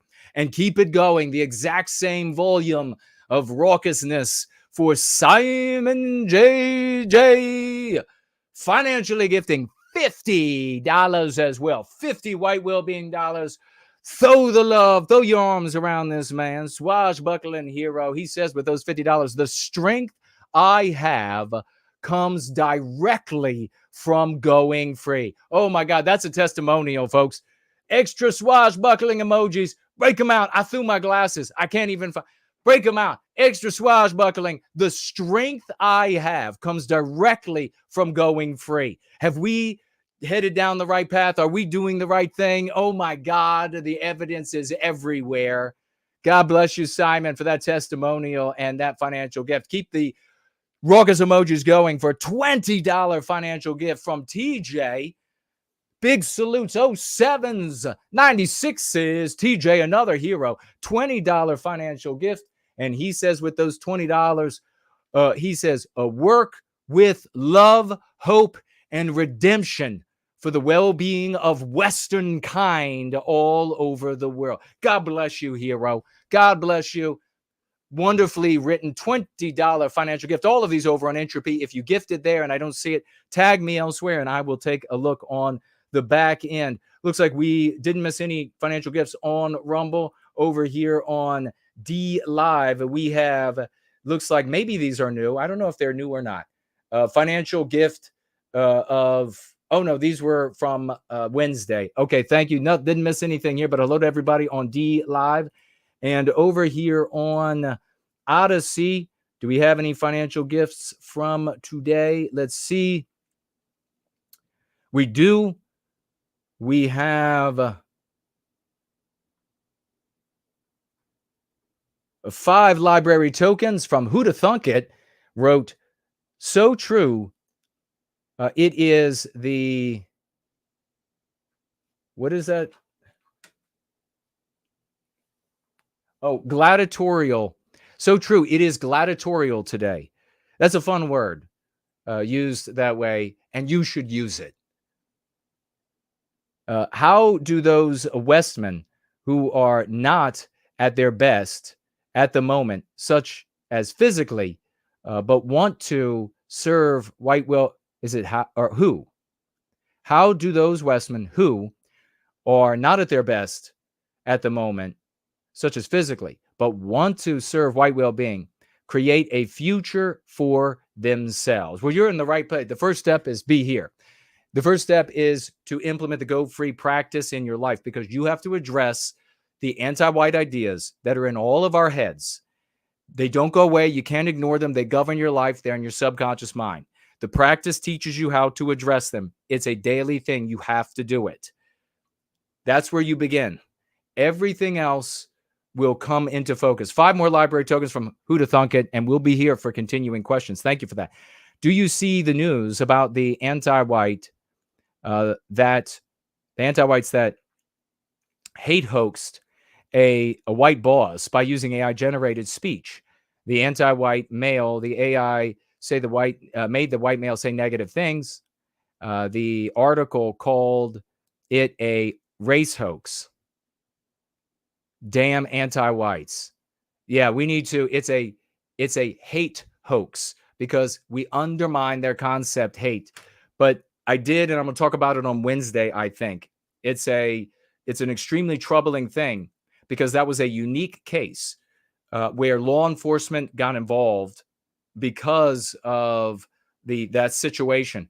The rest of us are not going to be so lucky when it comes to the use of AI to making us see to our visual, our speech and everything, say things that will instantly get us fired and excommunicated from our families. And we'll come back to everybody who has tagged in a moment. We're going to swivel around here to looks like Subscribe Star. We didn't miss anybody there, but over here on Cash App, we have Robert, the great Robert. And he financially gifted $30. Give it up. Celebrate him. Celebrate, Robert. $30 financial gift over here. He says, missed your show a couple of days ago. And he said, go free white race. $30 from Robert. Give this man some crowns. Give him some crowns, ladies and gentlemen. He deserves some crowns. God bless you, brother. Thank you so much. We have Yiz, the Unifier, financially gifting $5. Thank you so much. And she says, weekly folk tithe for white well-being. Amen to you, champion. And we have here White Arts, financially gifting $10. Thank you so much, White Arts. $10 financial gift, and writes, for the future of our people. We love you, man. That's a great sentiment. $10 financial gift. We have here, get on your feet, ladies and gentlemen. Break out the raucous emojis. Pop the champagne. Pop the champagne for one of our absolute demigods. He is Clips. 100 saluting dollars. How does this young man do it? I don't know. We love him. He makes dozens of clips. He makes memes. He carries out IRL activities. He financially gifts. It doesn't get more real than this. It doesn't get more based than this. Champion right here. 107 white well-being dollars. Give him some crown. Give him some gems. Give him some swashbuckling flags. $107 from this hero. Keep it going, because another champion has struck right in the house, ladies and gentlemen. You know him well, a contributor in many ways, musically, with meme curatives. He is here, and he's financially gifting. It's first, last, ladies and gentlemen, 50 white well-being dollars tonight. $50, and saying everything he wants to say with those $50 for white well-being and the changing of the world. God bless you. Thank you so much, good brothers and sisters out there. Let me swivel back around. We're going to keep this thing rolling. We're going to be getting open the Twitter space very soon to hear your thoughts. I want to hear what you have to say. I'm going to be looking at all of these chats as well. I know we had some more comments over here on Twitter. And let's see. We say classy. Anything. Remember, tag me as No White Guilt. We just have to start over many places after a swift removal, says Classy in Colorado. Anti-whites are so hard to differentiate from your run of the mill. Or you mean, I guess you mean like the average non-white person who's anti-white. All right. Thank you so much. And we have Pete is back. I don't know, in response to me, says or not. Knowing is half the battle. If only we could turn them, I guess the anti-whites, into helping us. Maybe that's, I don't recall exactly how that might be referencing earlier. Maybe it's not.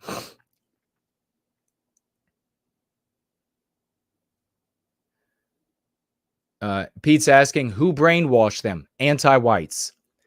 Anti-whiteism is a phenomenon. It existed in its weakness exists in us, and it originated with us. That's where anti-whiteism started. Anti-whiteism is now practiced everywhere. We need to take charge of where we are today with the tools and things that we can work with today and make a difference in our life today to put an end to our victimization. You were given a very low IQ, unserious take about a socially dynamic, seemingly intractable problem.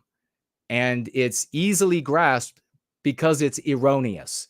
This idea that our problems have a source in the birth of a particular type of people. It is simplistic, it is superficial, it is erroneous, and it's promulgated to people because it makes the content creators wealthy, it makes them famous with their followers, and it has never at any point in history ended or curtailed our victimization. We need to absolutely jettison this unserious, obviously wrong, simplistic response, erroneous and simplistic response to an extraordinarily complex problem that is our victimization on the basis of our birth. Tag me over there on Twitter, @NoWhiteGuilt, if you want me to read your comment. Otherwise, you all are just talking to each other. I'll check under the thread and see if anybody has shown up. Looks like no. Looks like they're still empty there. Looks like that person decided not to respond to me. Probably is scared, as so many content creators and commenters are, scared of me destroying their position. Let me see over here in the comments on Rumble if I have any tags. Remember, you've got to tag me or you're just talking to each other. Great to see everybody over there. Is that Broiler, Missouri, and Andy, and is that Bob, Daniel, I think. Hello to you all and everyone else that shows up there over here on Odyssey. Let's see if we have any tags for yours truly. Keep the flag flying high, says Anders Pack over there on Odyssey. Thank you. And looking for my tag. If you don't tag me, you're just talking to each other. I want to talk to you. I want to hear what you have to say or any questions you might have. I don't see any more. And so I will continue. I don't see any more. If I missed it, tag me again. Ask the question again, and I will. Let's see. Also, 2 paid chats this Sunday from Who to Thunk It. I got both of them, right? Okay. If I didn't, tag me again, let me know. Swiveling back around, we're not going to waste any time, ladies and gentlemen. We're going to get right into the Go Free lesson of the day. I'll take a look at your comments on Twitter. Remember, you too are going to tag me, and good people in the Twitter audience are going to identify those who are tagging or saying things about me and who are challenging me, but who are not tagging me, and they're going to let me know that you are contradicting me, challenging me, trying to undermine me, trying to badmouth me without identifying, without bringing my attention to it, which is insidious, so that I can address the issue that you are raising. We're not going to let people come into the chat and say things to challenge me without it going unchallenged. And it is pretty pathetically coward. It is pretty cowardly. It is pusillanimity to say things to contradict me without bringing my attention to it. But I understand, because you can tell how much more intelligent I am than you. And so I can understand the fear. We're going to set up the spaces here as well. And the spaces are going to be about Eva and anything else you want to talk about, her discussing white erasure. Eva on white erasure. The space is now up for those who would like to join and have a conversation with yours truly. We have a backup system if this decides not to work. But before we get to Eva on white erasure, which she's being talked about everywhere, so unless I'm being shadow banned, then having a space about her should get a shit ton of presentation, shouldn't it? And but we'll see. We'll see if they decide, if Twitter decides to shadow ban and to not let people know that we are talking about her. But we were going to go into first into 2 different meme curatives. Meme curatives are our response to the anti-white meme pathogens that poison us. Johnny Johnson says Christianity and church has not helped us fight anti-whiteism. Well, not since it's been conquered by anti-whiteism, correct. So far, why do people think Christianity can help us today? I think Christianity made us weak, and then he's asking for thoughts. Christianity made white people weak when anti-whiteism corrupted Christianity. Anti-whiteism is what corrupted everything that we used to use for organizing, for building families, for socializing. And that's really what Christianity is all about, is let me rephrase, not what it's all about. One of the main outcomes of Christianity is the socializing, family building, and rearing that provides a bulwark against our victimization. And anti-whiteism, once it infected Christianity, and it did it not like a light switch, remember, it slowly gets worse and worse over time.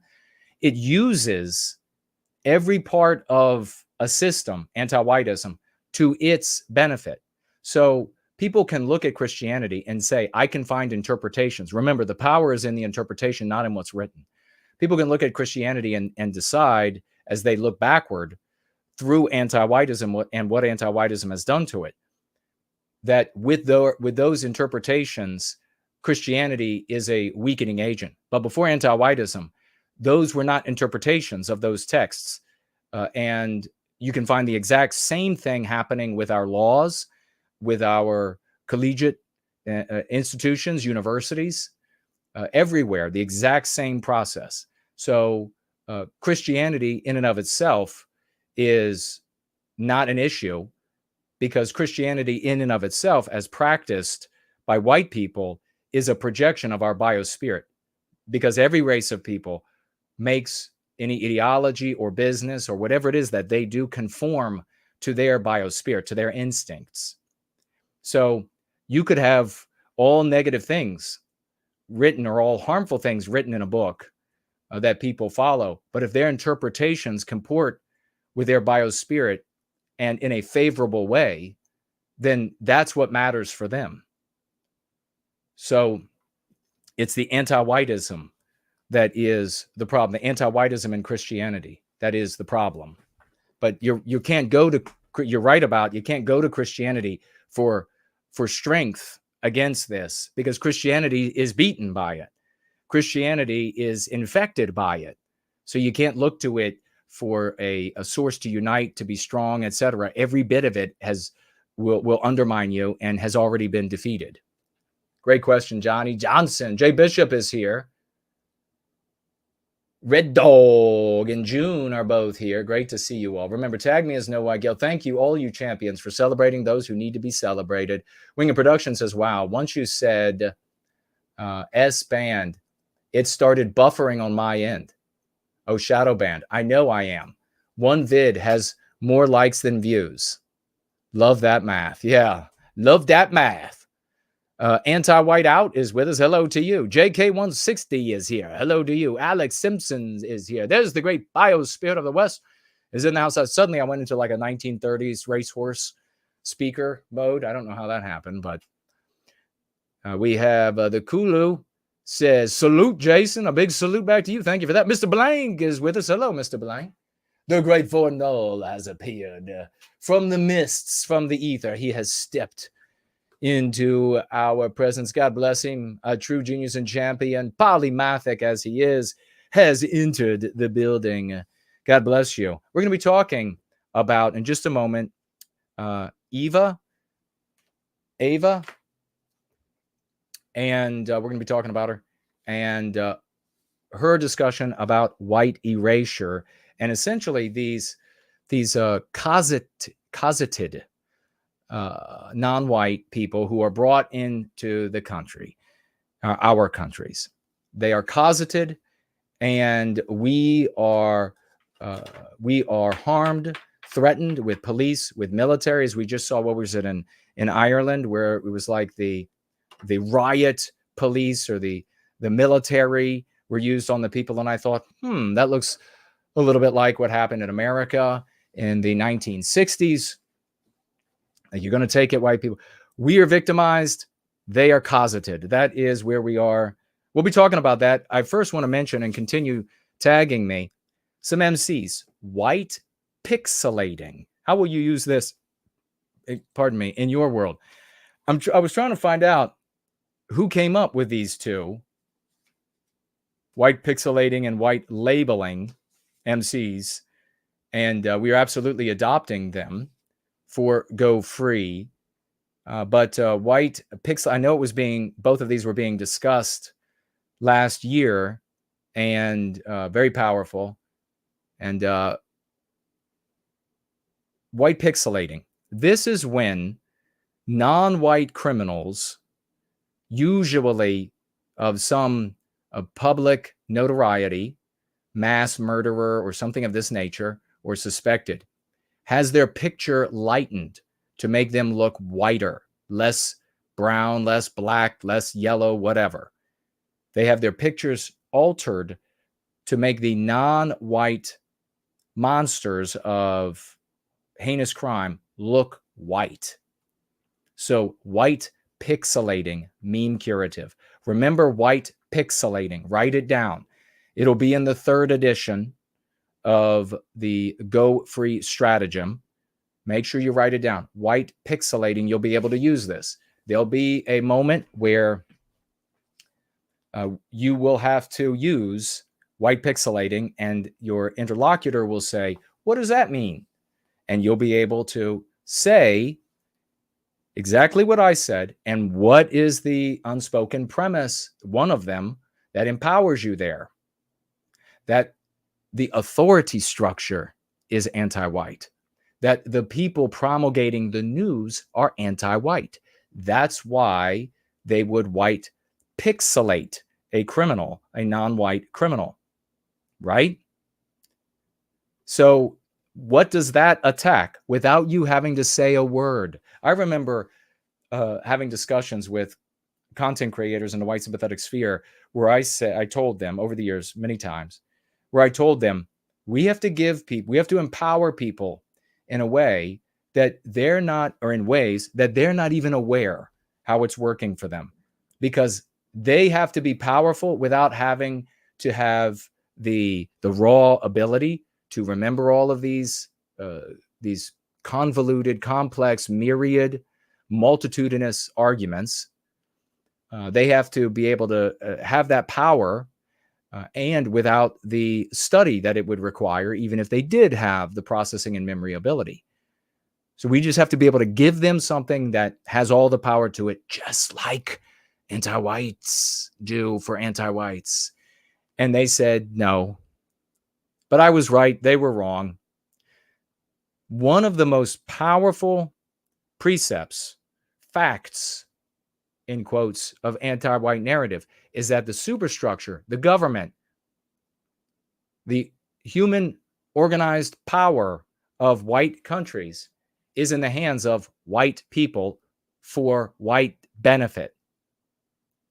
When you point out white pixelating, you are attacking that extremely powerful meme pathogen that white people run everything for the benefit of white people without having to say it. And that is a very powerful way that you sneak past an argument with an anti-white or a white person who's villainy signaling, or a non-white person you want to bring around to hating and objecting to anti-whiteism. It's a subtle way to step around it. Make no mistake, they'll have no problem ignoring their own belief that white people benefit in almost every case from a superstructure run by white people for the benefit of white people, when they accept that there is such a thing as white pixelating. Oh, you're so welcome. You're so welcome. When will the midwits finally give up objecting to me and this community and all that we offer? You could do this like I just explained, and I could go on for another hour just on this with all that's under the hood there. Or you could follow them when they say, "the dues." So now are you surprised why there are larger numbers of people that are going to say, "the dues," and then fewer people who are actually going to implement the strategy that works and take the burden? There you go. It's obviously an IQ thing. We also want to talk about the meme curative white labeling. These two kind of go hand in hand, so it should be a way to remember them. And we will be talking about Ava, however she pronounces it, in a moment. We went over that earlier in the stream, and you can check that out on YouTube or the other places that it ran. But I'd like you to be on YouTube if you can. White labeling, that is when anti-whites, not just in law enforcement, but that's where it's most problematic for crime stats, which unfortunately so many of our people focus on when they shouldn't bother, especially for advocating for our well-being. White labeling is when law enforcement, universities, your anti-white friend down the street, whatever it is, they change the label from non-white to white for a non-white criminal. Happens all the time. You can go to any university today in Western civilization and be taught about white serial killers. And they're actually 90% Jewish and 98% homosexual. But they'll be called white serial killers. That is white labeling. You can go to law enforcement and look at the data, the most wanted, and that's the place where people who are white negative, people who have racial animosity, they want to talk bad about non-white people, they like to go there because they like to say, look at these brown people, and they're all recorded on the data as white, like stone cold non-white, no white blood in them whatsoever, or maybe a scintilla of it, and is all that's left. Looking hardcore non-white, and it'll say race white underneath of it. White labeling. Again, when you have a conversation with an anti-white, but more importantly, with a vague, a friend, family, or stranger you're trying to bring around, you can use the meme curative white labeling, and it packs a punch that you're not even aware of. And it's working in various ways on your metaphorical opponent in the conversation. White pixelating, white labeling. Let me know your thoughts. Otherwise, Eva, how beautiful was it? We don't have any mail in the mailbag today. Mailbag was empty. But I will move. I will move on. Make sure you tag me as No White Guilt. I will move on with, although I do have one piece of mail that I'm just so proud of. If you didn't get a chance for me to read it, I've got to just read it really quickly. It is from the Foundation for White Wellbeing.org. Dear No White Guilt, aka Jason Kuna, the Foundation for White Wellbeing is pleased to announce that your organization's work in advancing white well-being through the use of the Go Free method is being recognized with one of our 2024 awards of excellence in the amount of $2,000. Celebrate, ladies and gentlemen.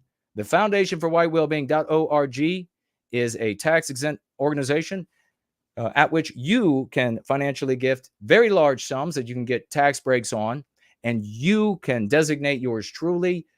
With that foundation, we are building the white positive ADL. We are the people to do it. We are the people that have had the successes. No, we're not the people with the biggest audience, and that's because we're not selling people the heroin they want. We're selling people the nutrition they deserve. We are the people who are winning the conversation, winning the argument. I'll debate anybody any day of the week. I always win. These awards are given to encourage further use and implementation of Go Free as the psychological defense for the psychological warfare being waged against Western kind. I'll read that again. Implementation of Go Free as the psychological defense for the psychological warfare being waged against Western kind. We hope this recognition will help you continue your advancement of white well-being and your use of the Go Free method in your organization's content and activities. We hope you will help promote the Foundation for White Wellbeing by playing our brief 8-second recorded video message on your video productions, along with showing our banner and display our logos somewhere appropriate on our website, saying your organization is a recipient of the Foundation for White Wellbeing's 2024 Award of Excellence. We will send you these materials separately for your convenience. The organization is welcome to encourage your donors who want their donations for the support of White Wellbeing to be tax deductible to utilize the Foundation for White Wellbeing's tax-exempt status. Please instruct your donors to send us a message using our contact page when they donate on our website, the Foundation for whitewellbeing.org, specifying their donation is in honor of your work and for your organization. Promethean blessings, Biospirit of the West. Ladies and gentlemen, if you didn't get to hear me, I read it last week. I mentioned it the week before. You know who else were recipients? If you like the work that's being done, the great Brand Danger School of the West was a recipient of an award from the Foundation for whitewellbeing.org, and so was Yiz the Unifier. We are here to change the world. If you are a big donor, potential big donor, you've got a lot of money, you want to be able to report on your taxes and get a tax break, this is the place to do it. The future is with us. The victories are with us. This isn't something yet to be. You're not financing something that it will happen in the future. You're not going to put your money towards something that might happen if it can only have money. It's already winning. We are already succeeding. It's been happening for years. We celebrate our victories every Sunday. If you want even bigger and more victories, finance here with big donations, big financial gifts through the Foundation for White Wellbeing.org. If you would like to chat with me tonight about Eva and her great conversation that Elon Musk seems to not be able to get enough of this young lady, and it's understandable. I mean, it's understandable. Although, isn't he married or the equivalent thereof? And doesn't he have like 24 children? Wouldn't that be nice? I know that'd be nice. I'm down here at the bottom of the economic ladder. That would be nice. But we were very proud of her. I was very interested in what she had to say when we watched the video earlier. And we talked about how we talked about why the anti-white concept of the great replacement is detrimental to use. We explained exactly why that is. And you can watch that on the video, which you can see on YouTube. You can see on Twitter.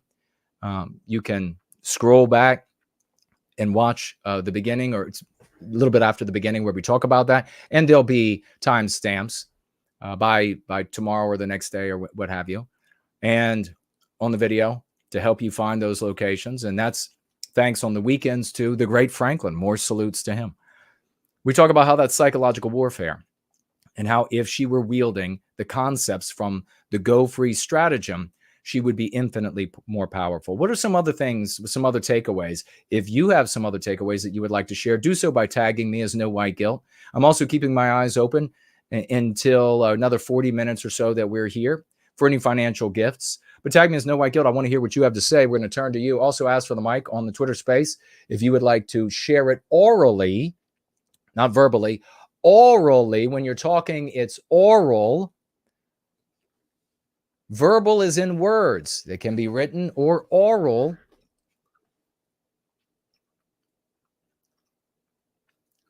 Let's see. Wing of Productions. Was it Wing of Productions? Said polygamy. Wow. He's not currently, he doesn't have numerous wives, right? It was one after the other. June says, congratulations, No White Guilt. I'm so happy to hear of this. How wonderful. Oh, thank you so much for that, June. I appreciate it. Yeah, it's a great award. It's a great honor. And I am sincerely very honored. I am sincerely very honored by the support, whether it is of my work, whether it's some praise, whether it's a thank you, whether it's a financial gift. After all the years of having meetings where I was alone and being stymied from reaching other people's audiences, after all the years of that, it really it'll be meaningful. Would have already been meaningful to me because I have a team player mentality. I give thanks, I give adulation, I adulate, so to receive it, I it's just like symmetry. But after all of that effort, man, it's very meaningful. So thank you so much. Hyperborean Jim is in the live chat over here. Cindy Ben, great to see you. If I don't read your name, it's not because I don't like you. It's because I didn't see you. And me and Fornall, neither of us need glasses, just so you know. I occasionally will put my glasses on just to kind of like make everyone else feel normal. And otherwise, though, I definitely don't need glasses.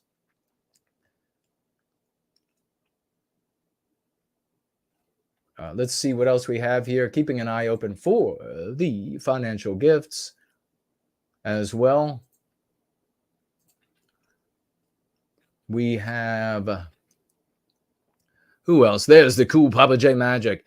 I asked that time you brought up white labeling. Okay. Are we getting at who came up with white pixelating and also who came up with white labeling? I'm going to have to spell it out for me like I'm a child.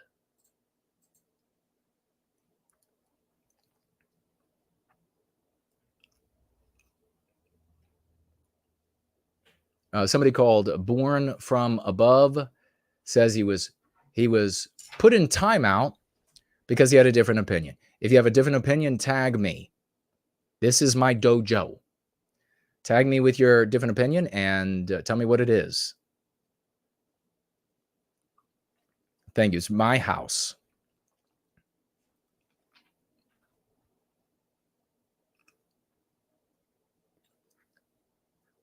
Looks like we might have to make a fix on the link. Is it the .org or .com? That's not working. We'll get it working very shortly. No worries. Ken Folk is with us. Great to see you. Proud Citizen says, thank you for another great live stream. You're most welcome.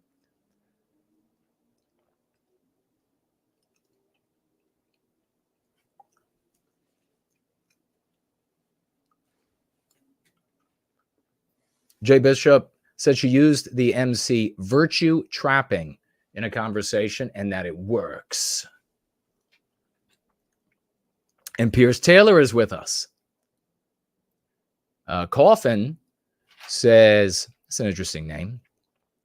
And what about when they classify non-whites as white? They do it with blacks, Hispanics, and even Asians, for both men and women. I'm guessing you already know about this, right? Well, I guess I do. And in fact, it's been around for a long time. In fact, it's so old that it used to come in the periodic newspapers before there was internet strong enough to carry all these conversations and shows. So I was getting that back in the day. I would open it up and I would be like, holy crap. They would have 3, 4, 5 black and white photos, FBI, all of this sort of stuff, and then give their data race white. And I was like, so yeah, white labeling is the MC for that. Mandy Joe is here. Hello. Hello, AOC is here. Jason looking super sharp tonight. Damn right. You know it. Unfortunately, looking sharp, being smart, being fit, being healthy, being a star athlete, exceeding, it doesn't matter how, massive humility. It doesn't matter how much effort you make. When people are really are going to allow their jealousy to get in the way, and you can see how much of it gets in the way. When people are going to allow their jealousy to get in the way, it doesn't matter how hard your fight, doesn't matter how good you're doing for your cause, whatever that might be, at work, a team assignment at school. I had it there. You would think I would tell people in my team, because by the time I was in school, they were already implementing this anti-white strategy to make sure everybody got the same grades. So one of the ways they're doing it, people will know if you're in university now or been there recently, within a couple decades, they're making as much as they can into teamwork so that the team and all the different races there get the grade, I would just tell them, just hang out, just go chill, just don't do anything. You know, if they were dragging their feet, it was easier to do their work. And that's what's happening at work. And that's why so much is going bad as well, because there's only so much extra work a single competent person can do. And all of these incompetent people, and we were going to talk tonight about Hercheg, a Secret Service agent. And maybe I'll mention that now and we can just put that as well. Hercheg was a Secret Service agent and a great example of anti-whiteism in hiring. The Secret Service, this critically important department in the federal government, protecting our elected officials charged with that duty. They're supposed to, by the way, they're supposed to be able to give their life. They're expected to give their life. So imagine that job. You are meant to catch the bullet in your head if you have to.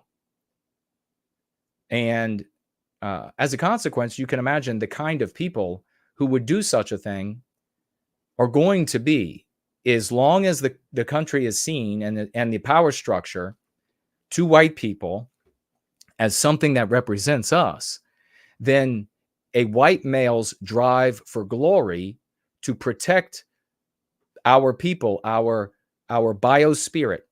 You can crudely call it our DNA, as these people who want to feign great education, or maybe they have great education, but our genetic heritage, our biospirit, they would be moved biospiritually to catch the bullet in their head. If you tell somebody you have to catch a bullet in your head and you're a mercenary, I'm going to pay you for it, they won't do it. Because that makes no sense. They're not doing it for their people. So much of what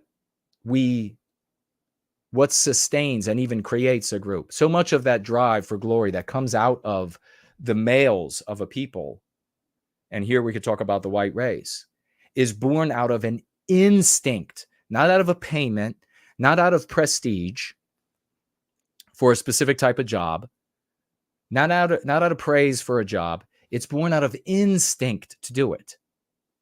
That's why we're here. That's how white males have been going to bat, going to war, dying, maimed, and everything for our people. That's how we're here. That's how we've achieved so much. So the Secret Service, if the members of the Secret Service believe that the power structure is the natural and legitimate extension of the well-being of our people, then the agents will act out of instinct, not paycheck, not praise, to catch the bullet that's meant for the elected official who is doing the work of securing our well-being. Does that now make sense for everybody? When you hire people and they're mercenaries for some other reason, when you have a polyglot, when you have just a country that is like a mall somewhere, when it belongs to everybody and nobody, etc., no one's going to do those jobs. They have to be forced at the pain of death to risk themselves. And then they're thinking of every way out of it that they can.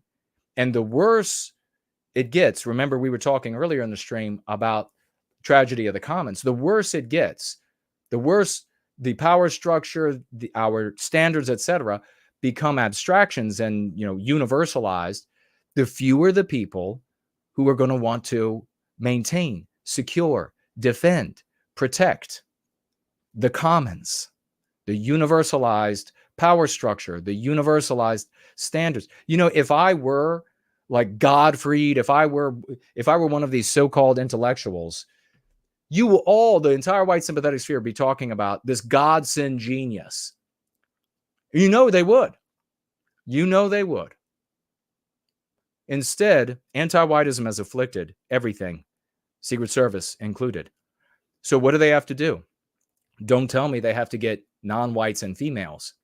What they have to do is get rid of white males. But they still have to man these positions. They still have to staff them, even though they get rid of white people. So white males specifically. So what happens when they get rid of the white males? Well, you have what we call collateral beneficiaries. The project is about harming white people, specifically white males. Collateral beneficiaries are white females, although less and less so, and non-white people, male and female. So they've decided they got to get rid of white males, and they are indiscriminately, obviously is the case, because when you're hiring on sex or race, you're not hiring on competence or ability. And so they hired this woman, Hercheg is her last name, I think. And she was at Andrews Air Force Base the other day, right up the road from here. She was a part of Kamala's security detail. They were waiting for Kamala to arrive so that they could fly cackling Kamala off to whatever important event. By the way, her net worth has gone up like 10 times beyond her salary rate since she has been vice president. Kind of a neat thing going on there. At least that's how it seems to me. Check it out for yourself.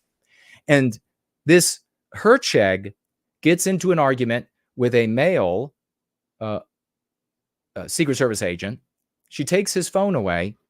Seems to me here like another problem of having males and females working together.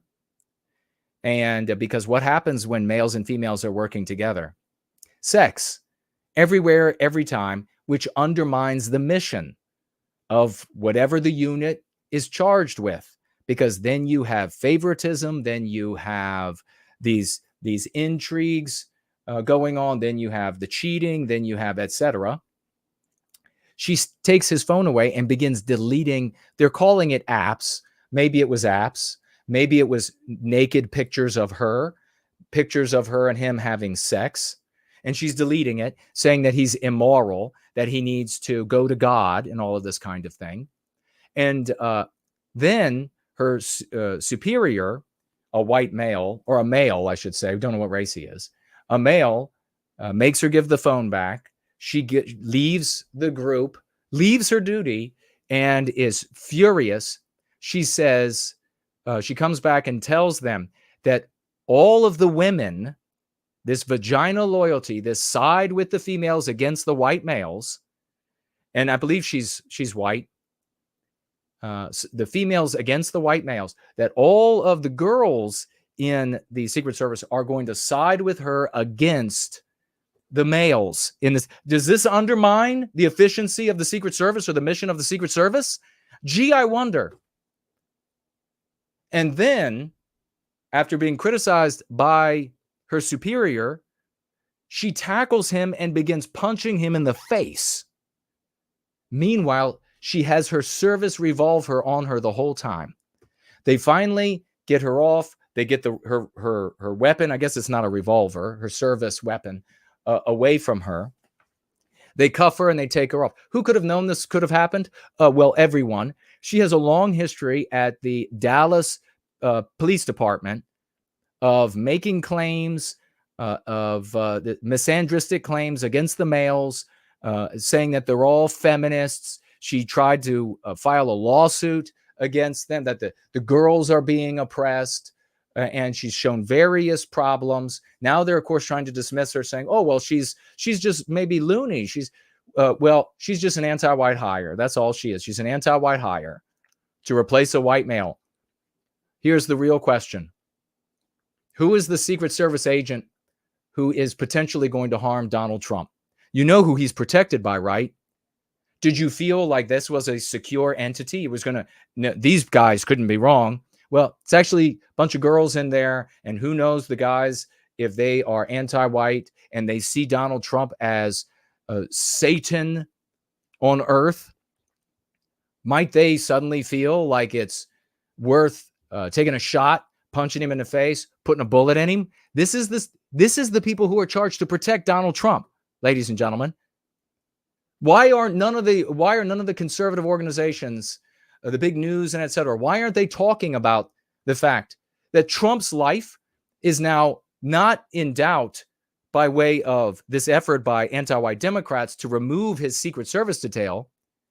Certainly that would put his life at risk. But the Secret Service itself is populated by anti-whites. Hercheg is as anti-white as it gets. The girls against the white guys. something that had to be said. Hyperborean Jim, a customer at work, said someone else at my work is an R word, and I told her that's an anti-white slur. I may have saved someone from getting fired today. God bless you, man. Bam for that. You see how this works its way by our efforts into the world. Now, Hyperborean Jim said this. Others are going to hear it. They'll repeat. That will save jobs. That will save lives. That will push back against our victimization. What if he had said, oh, that's something the dude's had? He would be fired.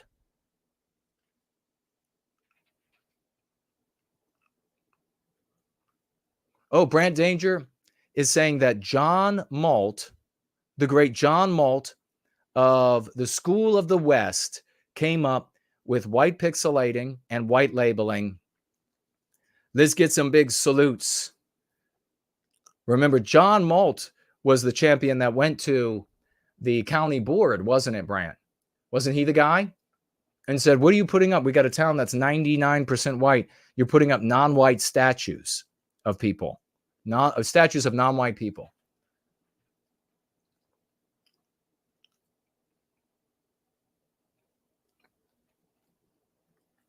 Celebrate the champion.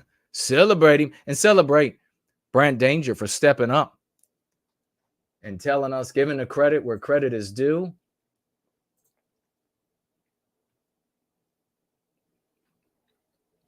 Big salutes. Big salutes. Big salutes for John Malt. Let me write it down.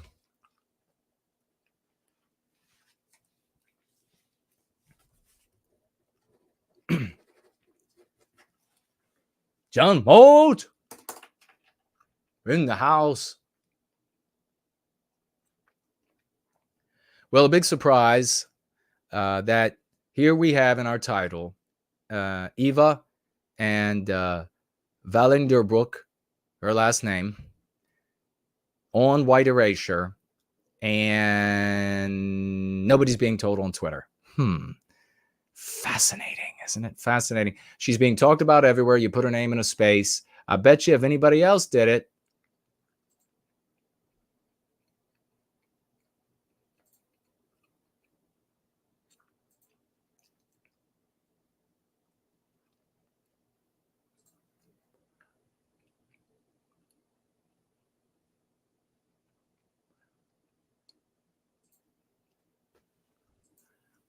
tag me as no white guilt. That born person was saying, isn't Trump Israel first? We support Trump because of two things. He engenders in white people, number one, a sense of ownership of our country. Clear to see, which is something that feeds the notion of being a people and owning what we produce, not disavowing it. That's far more powerful than anything he or any other politician could do while in office.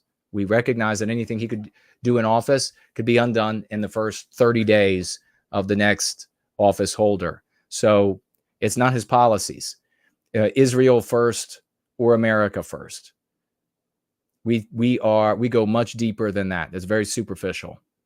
The second thing is that he's the most likely to use the go free stratagem, to use some of the dialectics, to use some of the lexicon we have been at with loving, swashbuckling efforts, family and advisors and staffers close.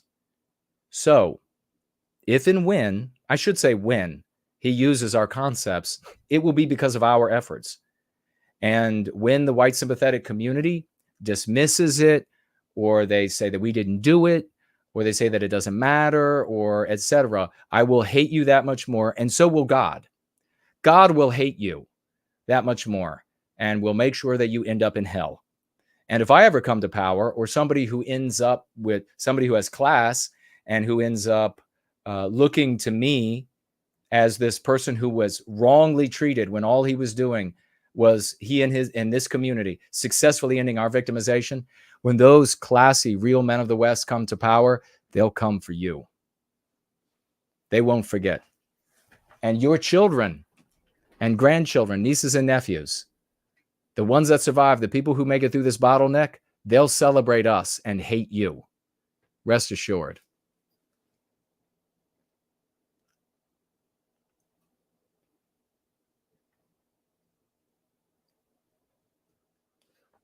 All right. Tag me, tag me, tag me. As No White Guilt, keeping an eye open everywhere. We have another financial gift. Oh my goodness, get out your raucous emojis. Oh, sevens. Oh, sevens. Oh, sevens. For Wilson Bear. Wilson Bear, financially gifting 20 White Wellbeing dollars. God bless you so much, dear friend and brother. And writes with those 20 beautiful save and protect the white baby dollars, writes for White Wellbeing. Some raucous emojis, please. Some raucous emojis. Some 07s. Very easy to put 07s into your phone or keyboard. 07, 007, 007.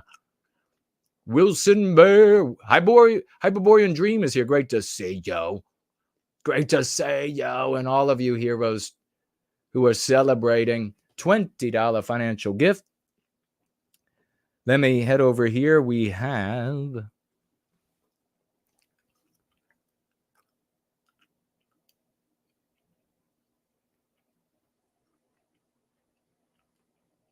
okay, nothing new on Odyssey and nothing new on Rumble, but hello to everybody watching on both of those platforms.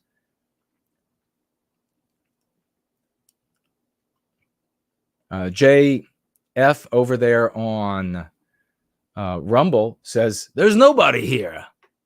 I beg to differ, my friend.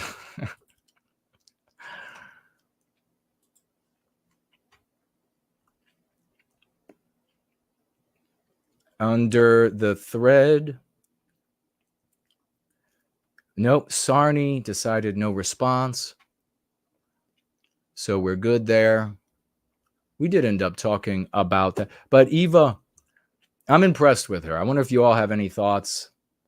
I think that she's coming from a place where she is definitely demonstrating the kind of morality that we look for on people that we can swash on with this, with these lexical, dialectical powers of ours. And so I think maybe we need to spend a little bit more time on her, incorporate her, and maybe somebody out there who's not already working on a handful or more of content creators can decide to they can break their virginity on Eva. Wouldn't you like to do that? And begin swashing on her, bringing her some love and empowering her. We have, oh my goodness, so Wilson Bear has just returned with $5 more. Thank you so much. Bringing it to $25 from Wilson Bear. He says Native American is an MP, isn't it? What's the MC for that? An MC for it? If you want to know what to call them, the best thing to call them is American Indian as a generalized term. If they request, if you know a specific American Indian and they request that you identify them as their tribe, then I do that. But I never use Native American because that's out of the anti-white narrative, and it is meant to disown Western kind from our own achievements, accomplishments, creation, which is the United States. So yeah, just call them American Indian. First Nation peoples, same thing. That is all meant to disown us, to rob from us our inheritance. Great question, though. Thank you so much. And if you got another question or you want to clarify, you don't have to financially gift with it. You can put it in the chat widget, the Tall Kevin widget over here on Entropy, and tag me. Maybe it'll help, but I'll keep my eye open for it. Thank you so much, Wilson Bear Champion. I don't see any request for Mike. I'll turn back around here to Winged Production says, over the years, I've listened to people working for a stateless society to calling for a return to monarchy. What do you think white well-being, or where do you think white well-being would prevail? Well, let me phrase it this way. White well-being will prevail in every system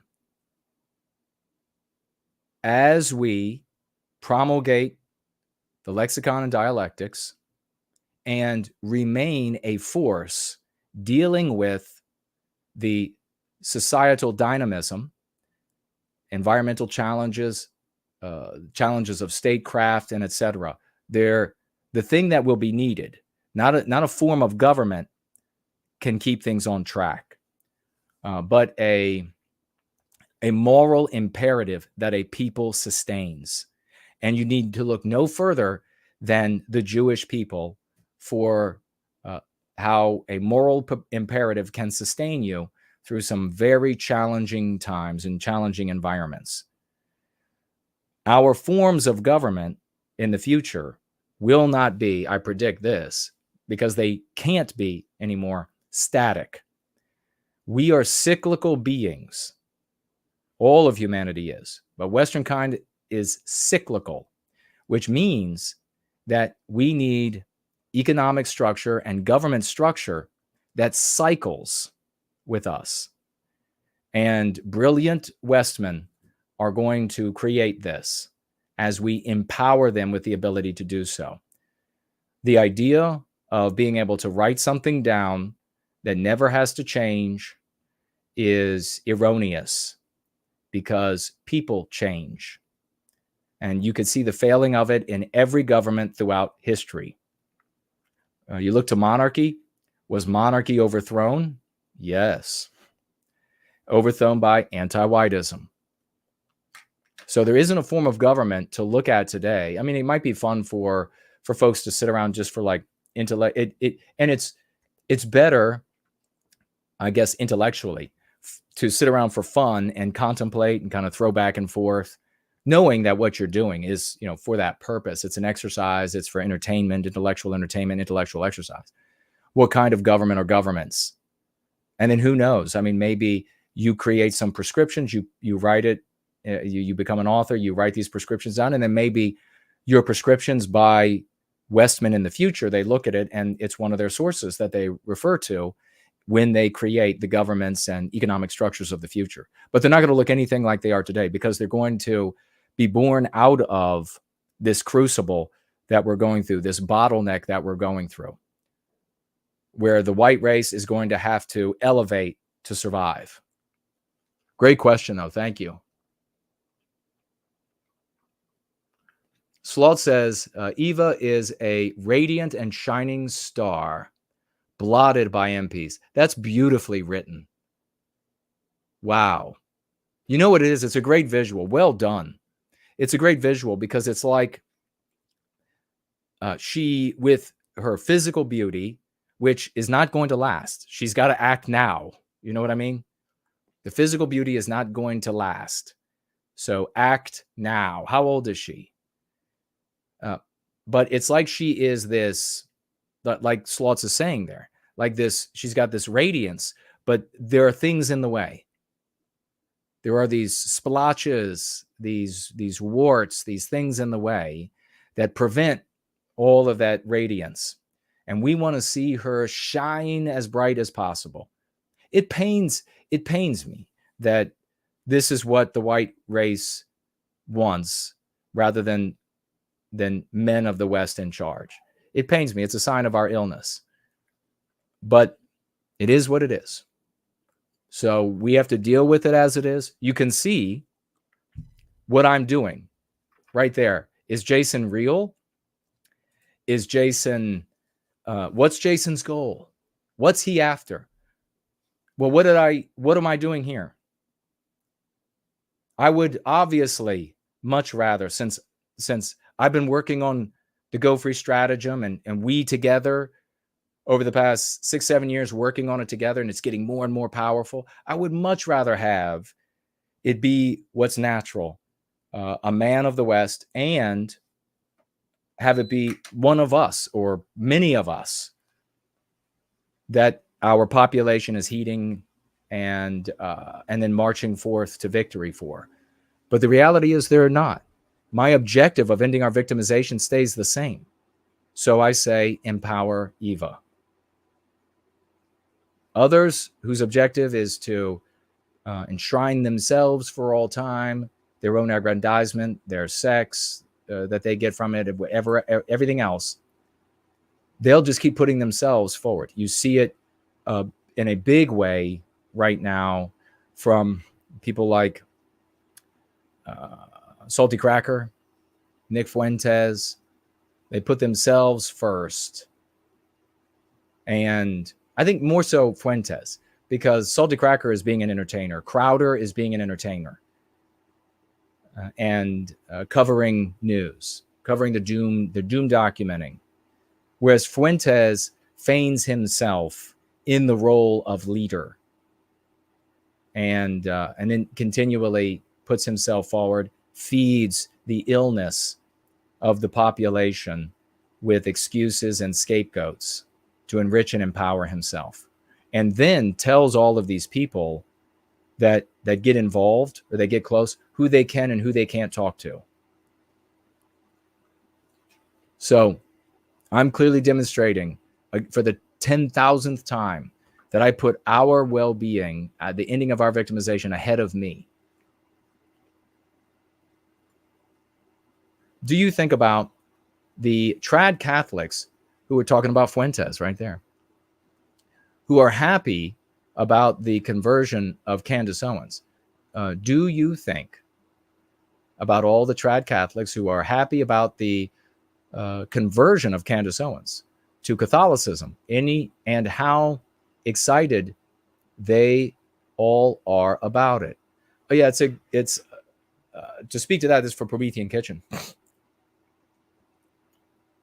Another example here, filled with the flaws born out of the trad cath movement and this ostensible concern for white people that celebrates conversions specifically to Catholicism. And they say it's not going to be Protestantism. So they absolutely reject everything that's not Catholic. Now, there might be individuals, but this is directionally, not the claims and directionally of the content creators that are heeded by trad cats, that everybody's going to have to become Catholic. And that's what is elevated. That's what's most important, is the religion of Catholicism. Religion defeated by anti-whiteism, elevating non-white people over white people and mixed race people over white people as the leaders of the resistance to our victimization. Because when I say our victimization, who are they appealing to? They make their broadest appeal to angry young white men who have every right to be angry, but submission to, participation in Catholicism is going to squander the energy and money into priests and the Catholic Church. And they will become obedient to their priests who are preaching anti-whiteism, all of them. So it's obviously a direction of total failure. Now, that doesn't mean that you can't find meaning and value. You can be Catholic, you could be Protestant, you could be Mormon, whatever, and find meaning there and community there and a mate there and everything like that. It's just that what comes first is white well-being. God made us. We come before the religions we practice. I mean, it couldn't be any clearer. God made us. And if you say, well, there is no God, there's no creator, well, then we are a consequence of nature, and we have just as much a right to live as anyone else, whether you want to view it as something that is a factual biological reality, or something that is subjective and it's a construction, and we just say it exists. We have every right to defend that existence, whether from God, from nature, from the imagination, whatever it is. But I, consider myself an orphaned Christian, and I believe there is a creator and that he made us because he wants us to exist. So that comes first before any religion I practice that is given to me by who and what? Mortal men. No deity is sitting down and saying, here you go. Everything is interpreted for me by men and increasingly females in the position of priest and etc. Preacher, give me a break. They're interpreting it for me. So no way. It is to undermine white well-being, to think that you are going and to heed the argument that we're going to arrest our victimization, save our countries by way of becoming a zealous convert adherent to Catholicism or one of the Protestant versions of Christianity, etc. Especially since it's already been defeated, for the love of God. Great question. Thank you for that. And looks like we're almost out of time tonight. It has been a glorious, a wonderful, a dazzling, a stupendous and royal going free gathering today. It's been wonderful to be with you all. We've covered a lot of ground. I shared a ton of insight tonight. I opened a lot of boxes, and that is to empower you all to go out into your world, so your circles of influence, so we can change the course of the lives that we lead, so that we can get out of this anti-white narrative. A book, as we say, that is definitely at the point that it is, our existence is now gladiatorial. We see it everywhere. Fights everywhere, theft everywhere, murders everywhere, rapes everywhere. Our world went from a pristine, beautiful white West, which included a white West for the non-white people who lived in Western civilization, something that they enjoyed as well, the civility, the law, the order, etc., to now this anti-white gladiatorial daily existence, bloody, fighting, angry, rude, everything that's opposite, everything getting white erased from what we have done. It is by our work that all this changes. Mestizo Carve says, I see Widya Kind of Saxony is with us. Wonderful to see you. Carve says, I was raised Catholic and I can't stand Fuentes. Many trad cats also ignore the current Pope's anti-white behavior. Great point right there. I've had these conversations with people who are very loyal, devout Catholics. And I see them totally conflicted about the Catholic hierarchy and the Pope, and because it's anti-white. When you're a white person and you're like, wait, God made me because he wanted white people. God made white people because he wanted them. God made white people because he wanted Western civilization. So why is this church now supposedly like the mouth of God on the earth? Why is it telling me all these anti-white things? Why is it always siding on these anti-white positions? You can continue, in the reality, you continue being in a loyal to these religions and have the success that others who go free have in their religions, because whether Baptist, Catholic, whatever, because you take the go free method into those environments, you cleanse those environments. First, the environment in your own mind. You cleanse it of the mean pathogens. And I've had and continue to have people who are loyal, Lutheran or loyal, etc., come to me, Catholics, and say that they've never been stronger in their faith than when they started going free. That means that, yes, they become at odds with their priest, with their preacher, but they gain a closer relationship with their creator. How is that? Because their preacher and their priest is not the mouth of God. Because their preacher or priest is a man or woman who is interpreting text. You start going free, stay in your religion, and you'll find your relationship with the Creator deepens and improves, like so many others. Thank you for that. St. Thomas says, asking, What happened to Carlisle? She's still here. Still here, my friend. And just making a quick look at what is left. If there are any tags that I missed, I may have missed, I apologize.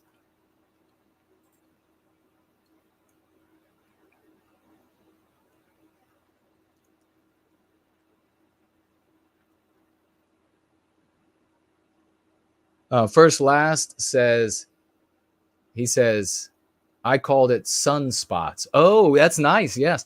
You're talking about for Eva? Or Eve? Maybe she's Eve.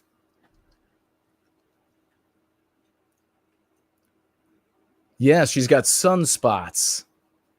She needs to get rid of these mean pathogens. And I will definitely, if she's listening,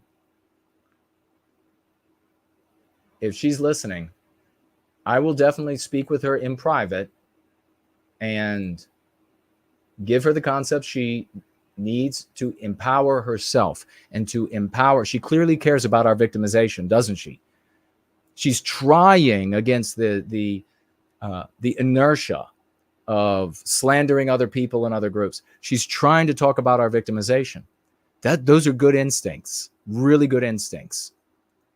So no one has to know that she talked to me. If she wants to keep it secret, follow me on Twitter. And if you follow me on Twitter, I'll follow you back unless I'm already following you. And then you can DM me. I'll tell you everything you need to know. And I won't tell anybody. You just reach out. We will empower you. No one will need to know. You have my word. If that's the way you want it.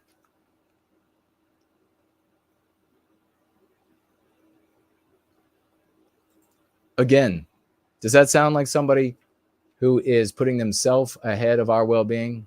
No, the exact opposite. It's been so epic to be with you all. We got great topics to talk about on Wednesday when I will be back. And I hope you all will join here. Let me just make a quick look, make sure I didn't miss any financial gifts. And because I hate that. I always get you back, though, if I missed you, if you come in late with your financial gift, I get you back. All right. Looks like I didn't miss anything financial gift-wise. I'm looking for tags over here on the Twitter comments. Remember, if you're on Twitter, you can tag me as @NoWhiteGuilt. If you want to get my attention, I will speak to your comments as well. Promethean Kitchen, I am actually a tried Catholic myself. I attend Mass with the group called SSPX, and a lot of the time at odds with the Pope. Well, see, awesome. We got a Catholic right here that's like, enough is enough. No more anti-whiteism. We put our people first. The religion exists because we exist. Archangel asking, thank you for that, Franklin. What is the best way to financially gift? You can use any of the ways that work easy for you. Cash App is very easy. I think so is Odyssey is pretty easy as well. Rumble is probably easy, but there only make it $1, please, because they take 40%. So there you have it. That's going to be Promethean Kitchen is going to take over the trad calves, putting ourselves first. Remember, as we get ready to roll out here on another glorious, wonderful gathering, that our religions don't exist without us.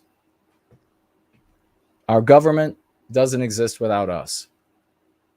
Our standards and principles and all the things we care about don't exist without us.